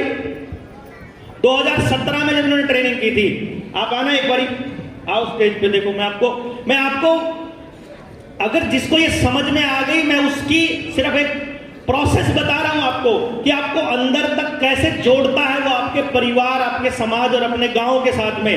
ये प्रोफेसर रामवीर है, 2017 में इन्होंने रिसर्च करी थी। पहले 2017 में उसकी ये रिसर्च पेपर बनाया उसका है, और इसका ये बन गया, मतलब अब ये देखिए एडवांस ट्रेनिंग का कि भाई आप ये सारी की सारी रिसर्च उसके बेसिस पर है जो उन्होंने सीखा है आज तक, और अब वो अपने गांव के ऊपर काम करने वाले हैं। आप सोचिए अगर इनके जैसे मात्र गांव में 10 लोग हो जाएं, दूर है क्या बहुत ज्यादा बदलाव? दूर है क्या? लेकिन वो 10 लोगों के लिए भाई 12 साल लगे हैं मुझे, मेरे पास और 12 साल भौंकने के नहीं है। मैं आगे बोलने वाली अपनी टीम, अपनी फौज तैयार करना चाहता हूं। बहुत बोल चुका हूं, अब करना चाहता हूं, कुछ भी करना चाहता हूं। बोल बोल कर काम नहीं चलेगा, और करने के जब मुझे कुछ करना पड़ेगा तो आपको बोलने की एक फौज चाहिए कि मुझे 7000 गांव हैं पूरे हरियाणा में, 7000 गांव, मुझे हर गांव तक जाना है, क्योंकि किस गांव का कौन नशेड़ी कब मेरे बच्चे के लिए नशे का इंजेक्शन लिए खड़ा हो मुझे नहीं मालूम है। मैं नहीं छोड़ सकता एक भी गांव को, मैं तो नहीं छोड़ सकता। आपको लगता है छोड़ना चाहिए तो आप बता दीजिए। आप जिस राज्य के हो, आपके राज्य का आप नहीं छोड़ सकते। आपको ये मूवमेंट ऐसे बढ़ानी पड़ेगी जैसे हम अपनी, मतलब इस तरह से बढ़ानी पड़ेगी जैसे आग की तरह फैलती है कोई बात, इस पे इतनी चर्चा करनी पड़ेगी। ऑनलाइन अपने को रोज की रोज चाहे लाइव आकर के बोलना पड़े। मैंने देखा है जब मैं पहली बार लाइव आया, मुझे 2 लोगों ने भी नहीं देखा था, मैं कहा 0 व्यूज। आप में से बहुत साथी हैं हमारे, ओ सुरेंद्र अपना जंडमन गलियाड़ा बोलता है, मैंने पता नहीं सी जी मैं इतना चंगा बोलता, मैंने पता नहीं इतने लोग देख सके, उसकी वायरल ही हो गया वो पूरी बातें सुन के, पूरा गांव समझता है उसका। मतलब कोशिश करेंगे 100% होगा, बस अंदर ये फीलिंग होनी चाहिए होगा। अगर अंदर ये फीलिंग हुई कुछ नहीं हो सकता। जाओगे ना जब तो लोग निराश बैठे हैं, परेशान बैठे हैं, दुखी हैं, बटे हुए हैं, अंदर से फ्रस्ट्रेटेड हैं। पिछले 35-40 साल से सिर्फ धोखा देखा है। जो भी कोई नया आदमी आता है ऐसे लोग इकट्ठे करता है और उनकी भावनाओं को किसी न किसी पॉलिटिकल पार्टी को बेच देता है या खुद अपनी पॉलिटिकल पार्टी बना डालता है। वो ये काम करता है, उसको यही करना है। जैसे इनको लगता है जैसे कि राजनीति से होगा, राजनीति एक हिस्सा है इस बदलाव का। शिक्षा, स्वास्थ्य, न्याय, राजनीति, खेती और धर्म, इन सब की पुनर्परिभाषा हम लोग करेंगे, जिसमें एक भी बच्चे को नहीं छोड़ना, जिसमें किसी का भी नुकसान ना हो, ऐसी परिभाषा बनाएंगे। राजनीति एक हिस्सा बनाएंगे उसका, ना कि राजनीति करने का पर्पस। और मैं आपको बता दूं, जितने साथी मेरे साथ टीम में काम करते हैं, मुझे अंकुश है अपना, अंकुश खोखर वो बैठे हैं। अंकुश भाई भी जब पहली बार मिले थे तो मुझे कहा था कि देवेंद्र भाई, वो उनको डाउट थे बहुत सारे, उन्होंने मुझे पूछा था कि क्या करोगे आप, क्या करना है, क्या नहीं करना है।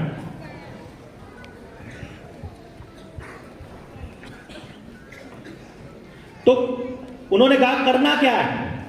मैंने कहा आपको अभी फिलहाल, मैंने इनको ये बोला था, आपको अभी फिलहाल एक काम करना है। अगर कभी जिंदगी में मैं चुनाव लड़ने की बात करने लगूं तो तुमने पूरा जोर लगाना है कि मेरे को चुनाव नहीं लड़ने देना। बस अगर मैं चुनाव नहीं लड़ाना, अपन सब कुछ कर जाएंगे, सब कुछ कर जाएंगे। बस हमें लड़वाने के लिए यार मैं कौन ठेकेदार होता हूं चुनाव लड़के चीजों को ठीक करने वाला। यदि हम लोग हर गांव से 10-10 योद्धा, ईमानदार योद्धा खड़े नहीं कर सकते समाज में, अगर हम ईमानदार लोगों की एक पूरी फौज खड़ी नहीं कर सकते, कोई बदलाव नहीं हो सकता। एक रास्ता है सिर्फ चुनाव को। अगर हमारे पास ईमानदार लोग ही नहीं है, लीडर कुछ नहीं कर सकता भाई। हमारे साथ जुड़े हुए कुछ लोगों को महंगे महंगे सामान बेच करके, अपने ही लोगों को काट करके, अपने ही लोगों से पैसे उधार लेके वापस ना देने वाले जा चुके हैं छोड़ करके। जनता सरकार मोर्चा से कोई नहीं है। जिनको लगता था चुनाव लड़ना ही एकमात्र ऑप्शन है, वो जा चुके हैं। जिनको लगता था कि भाई संगठन बनाओ, मैंने कहा नहीं बनाएंगे हम संगठन। आज तक जनता सरकार मोर्चा बिना किसी प्रधान के चल रहा है, एंड यकीन मानिए इसका कोई प्रधान बनेगा भी नहीं। आप लोग अपना प्रधान बनिए, आप लोग अपने 10 लोगों को लीड कर सकते हैं। 10 लोगों का प्रधान आप ऑटोमेटिक डिसाइडेड है, कोई टेंशन ही नहीं। आपकी लीडरशिप को उन्होंने एक्सेप्ट कर लिया। तो हमने ये प्लान किया कि 7000 गांव हैं पूरे हरियाणा के अंदर। अभी टारगेट हरियाणा है मेरा, क्योंकि हरियाणा से अगर कोई चीज निकलती है, वेव निकलती है। 5 साल हैं चुनाव के, अभी हमारे पास चुनाव नहीं है। कोई नहीं कहेगा कि ये चुनाव लड़ने के लिए आए हैं। हम एक ही बात कहेंगे, 4 साल अपने बच्चों के लिए कर लो। लास्ट के 1 साल में पार्टी वालों के पीछे दुम हिला करके घूम लेना। 4 साल तो अपने बच्चों के लिए कर सकते हैं। उस 4 साल में हमारा टारगेट क्या है?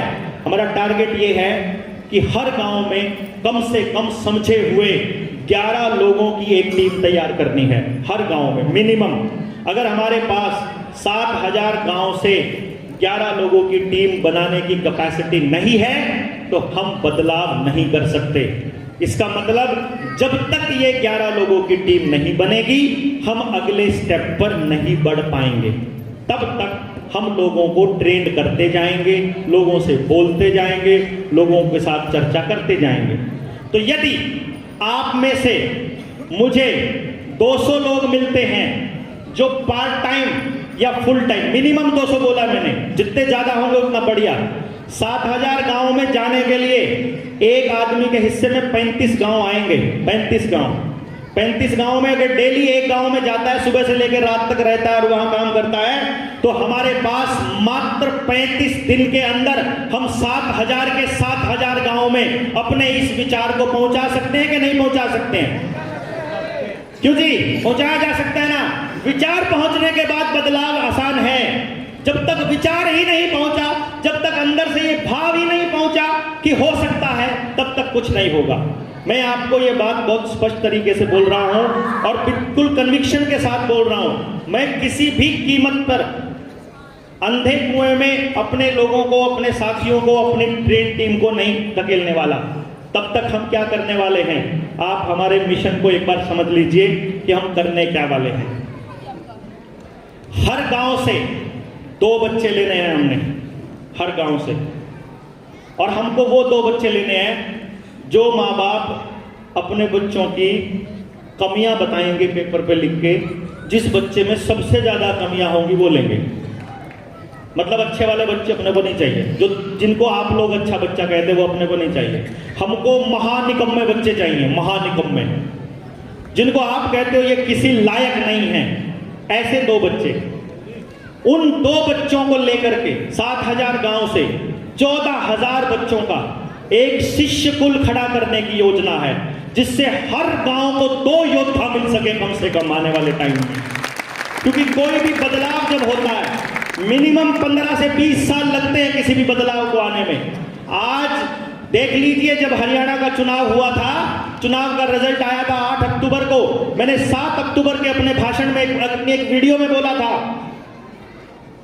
यदि हरियाणा को पूरी तरह से बर्बाद करना है और यदि इस इलेक्शन का रिजल्ट वर्ल्ड इकोनॉमिक फोरम के हाथ में है तो कंफर्म भाजपा की सरकार बनेगी, वरना पब्लिक सेंटीमेंट कहीं भी भाजपा के साथ नहीं था।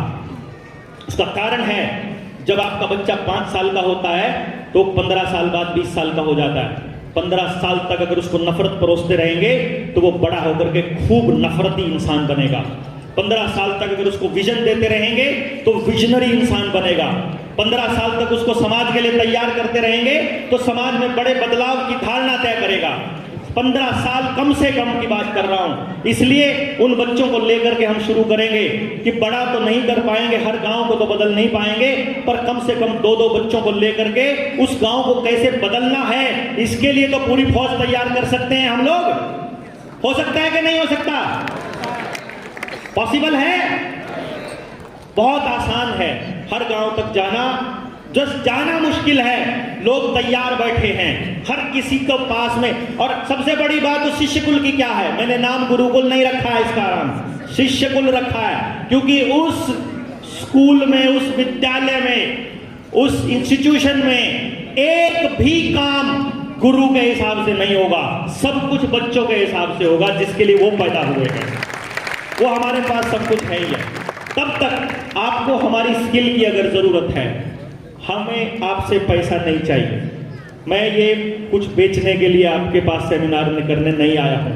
मैं आपसे गुजारिश करूंगा हाथ जोड़कर, मुझे अपने बच्चे की काउंसलिंग के लिए मत कहिए। मैं ये नहीं करना चाहता पैसा कमा करके कहीं भी। मैंने परमात्मा से प्रॉमिस किया हुआ है, मैं इस विद्या से कभी अपने लिए लग्जरी नहीं खरीदूंगा। इसलिए मेरे पास मेरी माँ हमेशा पूछती रहती है, कुछ करा भी है आज तक? मैंने कुछ नहीं करा, बस मैंने ये कमाए हैं, ये हीरे कमाए हैं, बस और कुछ नहीं करा। अपने पास कोई सेविंग नहीं है, अपने पास कुछ नहीं है। मुझे इतना यकीन है कि कल को अगर मुझे कुछ हो जाता है तो मेरा बच्चा भूखा नहीं मरेगा, मेरा परिवार अनअटेंडेड नहीं मरेगा, क्योंकि अब मैं हजारों परिवार का एक हिस्सा हूं। अब मेरे पास इतने सारे परिवार हो चुके हैं। इन परिवारों को लेकर के अपने को सिर्फ एक काम करना है कि भाई कुछ लोग, चुनिंदा से लोग अपने समाज के लिए निकलें, जो निकल सकते हैं। कोई प्रेशर नहीं है आपके ऊपर कि आपको निकलना पड़ेगा। जिसको समझ में आ गई वो तो सब कुछ छोड़ के निकलेगा। मेरा तो इंस्टीट्यूट था, बताऊं, इंस्टीट्यूट वाले तो करोड़ों रुपए कमाते हैं। मेरे जैसा मास्टर तो जितना पैसा छापना चाहे उतना छाप ले। पर जब मैंने पूनम से बोला था अपने बेटे के बारे में, मैं कहा पूनम अगर करोड़ों रुपया हो अपने पास, हम तो उस साल प्लान बना रहे थे कि अगले साल ऑडी लेंगे, तेरे को बीटल दिलाऊंगा, इधर 5 करोड़ का मकान लेंगे, ये इतना पैसा आ गया, इसका करेंगे क्या? जिस दिन ये समझ में आया उस दिन ये समझा कि अगर पास में 500 करोड़ हो और बच्चा डॉक्टर बना बाथरूम में पड़ा हो तो क्या करूंगा उस 500 करोड़ है? सोचा ना, क्या करना है? नथिंग, किसी काम का नहीं चाहिए, ये नहीं चाहिए, ये कम से कम नहीं चाहिए।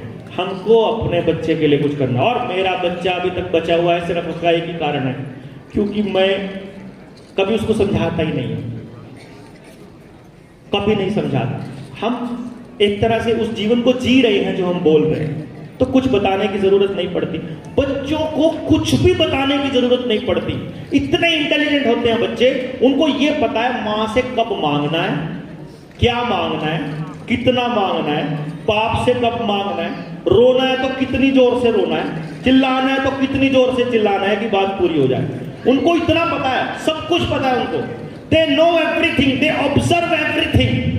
छोटा बच्चा समझ के ना कोई आंख दिखाना रहे, है ना एक गाना, ऐसा मत करिए। आज भाई ये दान पेटी वाले बोल रहे हैं, अभी बात पूरी करता हूं। दान भी देंगे। खाना खाए बिना कौन रहता है? अभी रहता है कोई खाना खाए बिना? भूख लगी है क्या? भूख तो अपन यहां मार देते हैं सबकी। भूख तो नहीं लगेगी, बट फिर भी खाना अभी बचा है तो जाते हुए एक तो खा करके जाइएगा, जिसको भी जाना है। अभी जा नहीं रहे हैं, अभी बहुत टाइम है, कहीं किसी को जाने की जल्दी पड़ी है। और जब यहां से निकलेंगे, उसमें उसकी बात बाद में करेंगे। हाँ, ये भी बात बाद में ही करेंगे यार, जुड़ने के लिए। हाँ, सबसे बड़ी बात ये रह गई भाई, जैसे जितने लोग आप यहां बैठे हैं, जितने भी लोग बैठे हैं, आप में से कितने लोग हमसे डायरेक्ट जुड़े हुए हैं अपनी टीम के साथ? ये डायरेक्ट हैं। और कौन है जो जुड़ना चाहता है, परमानेंट जुड़ना चाहता है, रेगुलर? चलिए हाथ नीचे कीजिए। देखिए हम लोग क्या है, एक नंबर है, इधर इन्होंने नहीं लिखा, गलती करी, पर नंबर बड़ा आसान सा है, वो आप डायल कर दो अभी के अभी, अभी के अभी कर ही लो, निकाल करके पॉकेट से, क्योंकि सिर्फ डायल करने से ही आपके पास सब कुछ आ जाएगा। हमारे साथ कनेक्ट होने का तरीका, जब आप उस नंबर को डायल करोगे तो एक दूसरे नंबर से आपके पास मैसेज आएगा व्हाट्सएप पे, किसी और नंबर से, और जब वो मैसेज आएगा तो उसमें ऑप्शन दिया होगा कि आपको हमसे जुड़ना है, जीएसएम से अगर आपको जुड़ना है तो इस फॉर्म को भर दीजिए। तो आपका जिला जो भी है, आप उस जिले के साथ में अपने आप ऑटोमेटिकली कनेक्ट हो जाओगे। तब हम आपको बता देंगे आपके जिले के ये साथी है। आपका स्टेट ये है, आपका गांव ये है, तो आपके पास में पूरा ऑप्शन, फिर हम इसको सेग्रीगेट कर लेंगे और एक एक व्यक्ति को आप में से हम कोशिश करेंगे कॉल करने की। तो हमको कॉलिंग टीम भी चाहिएगी सब सारे काम के लिए। कॉल करके हम इसका अगले स्टेप पे बढ़ेंगे और एक कॉल देंगे हम जिसमें हमको ये 200 लोग चाहिएंगे, जो मिनिमम 200 हैं। तो आप में से जो जो लोग आना चाहेंगे उस प्रोसेस में, वो एक दिन का एक ट्रेनिंग प्रोग्राम रखेंगे हम लोग सिर्फ उनके लिए, जो जाकर अपने गांव, कोई भी जिम्मेदारी ले लो, कोई 2 गांव की ले लो, कोई 5 की ले लो, कोई 10 की ले लो, कोई 1 की ले लो, कोई अपने पड़ोस की ले लो, कोई टाउनशिप की ले लो। जिम्मेदारी क्या है? आपको केवल बातचीत करके उस दिन का काम करना, बस, ज्यादा कुछ नहीं करना। हम आपसे पूरा दिन ऐसा नहीं कुछ करवाने वाले हैं कि आपको बहुत ज्यादा परेशान होना है। बड़ा सिस्टमेटिक, आप आओगे उस दिन आपको मालूम पड़ जाएगा कि उसमें भर देना आप जहां से हैं, फिर हम आपसे संपर्क कर लेंगे। नंबर है 95 यानी 95 1817 यानी 1817 दोबारा से रिपीट कर रहा हूं 9518170000। इस नंबर पर आपको मिस कॉल करनी है। अभी कॉल कर देंगे तो मिस कॉल में चले जाएगी, कंप्यूटर बोलना चालू कर देगा, साथ के साथ आपके पास मैसेज भी आ जाएगा। ठीक है जी, तो ये पहला काम हो गया। लाउडस्पीकर ऑन मत करिए, लाउडस्पीकर बंद रखिए, अपने आप कॉल चालू होगी तो समझो आप जुड़ गए हैं परमानेंट। आपका नंबर हमारे पास आ गया है और आपको अब आपके पास जो मैसेज आया करेंगे, हर मैसेज का पैसा देना है, क्योंकि वो जो पेड सर्विस है ये, तो हर जिन लोगों को मैसेज भेजते हैं उसका पैसा लेते हैं वो कंपनी वाले। और इधर दान पेटी रखी हुई है, इसमें कैश भी फेंक सकते हैं, इसमें ये बार कोड भी लगा है, वो भी जाते हुए अभी नहीं। ठीक है, क्योंकि ये सारी व्यवस्था जो है आशीष भाई ने अपनी जेब से करी है। फिलहाल मैं बताऊं, मेरे पास पैसे होते नहीं हैं। मैंने इनको आइडिया दिया कि जितने लोग आज तक कमाए हैं इनको बुला ले क्या। इन्होंने बोला कि ठीक है। इन्होंने अपनी टीम से उधार मांगे हैं, किसी से उन्होंने वो कौन सा विकास कह रहा था मैं बढ़िया से ले आऊंगा जी 3-3.5 लाख रुपए, वो उनको से ले आया। ऐसे करके इसके 8-10 लाख रुपए जो खर्चा हुआ है वो सब इन्होंने किया है, अपने पास कुछ नहीं है। तो अगर जो मान लो आप लोग सारे के सारे यहाँ अपना अपना सहयोग अगर देते हैं तो मुझे लगता है कि हमारा खर्चा पूरा हो जाएगा। नहीं भी देते हैं तो भी कोई दिक्कत नहीं है। किसी भाई को अगर जाने में दिक्कत है और उसके पास किराया नहीं है तो इधर पड़े होंगे, इधर से ले जाना, मतलब ऐसी टेंशन नहीं लेनी कि देके जाना खाली, ऐसे कोई दिक्कत नहीं है। दूसरी बात, एक बहुत बड़ा रेवोल्यूशन इस पूरी की पूरी यात्रा में हमारे साथ बीता।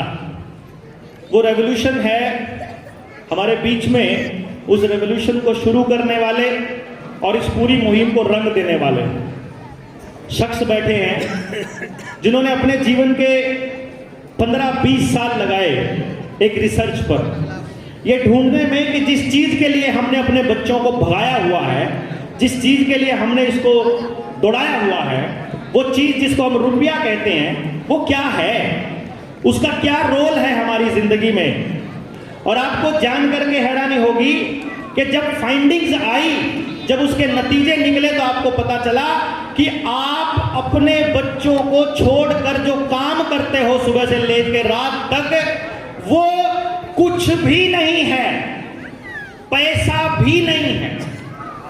अब वो है कि नहीं है, वो कैसे है, मैं कह रहा हूं ये पैसा नहीं है, नकली है, वो सारी बातें हम बाद में बताते रहेंगे। लेकिन उसकी प्रूफ के तौर पर, उसके सबूत के तौर पर, अपने 15-20 साल की रिसर्च के आधार पर उन्होंने अपनी एक किताब लिखी है, रुपया मूल्य का मापक या शोषण का साधन। और वो किताब गेट पर अवेलेबल है, जो भी भाई जाते समय लेना चाहेगा वो लेगा। लेकिन उससे पहले मैं चाहूंगा अपनी बात पूरी करूं, उससे पहले मैं रिक्वेस्ट करूंगा हमारे आदरणीय घनश्याम वर्मा जी से कि वो आके अपनी बात रखें और इस विषय में अपनी बात बताएं, तो फिर मैं आपने एजुकेशन वाले इसको कंप्लीट करूंगा। घनश्याम वर्मा जी, जोरदार तालियां, खड़े होकर के, बहुत देर होगी बैठे बैठे आपको भी, खड़े होकर के हाथ ऊपर उठा के जोरदार तालियां, जोरदार, जोर में लगे हाथों से।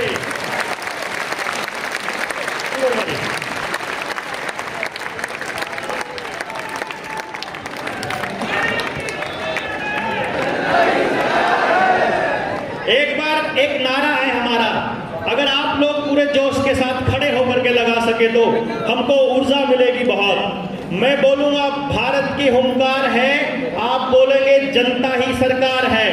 मैं बोलूंगा हम तब जीतेंगे, आप बोलेंगे जब सब जीतेंगे।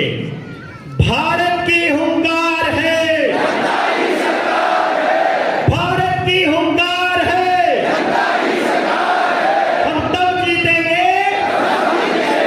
हम तब जीतेंगे जब सब जीतेंगे। वर्मा जी, ओवर टू यू।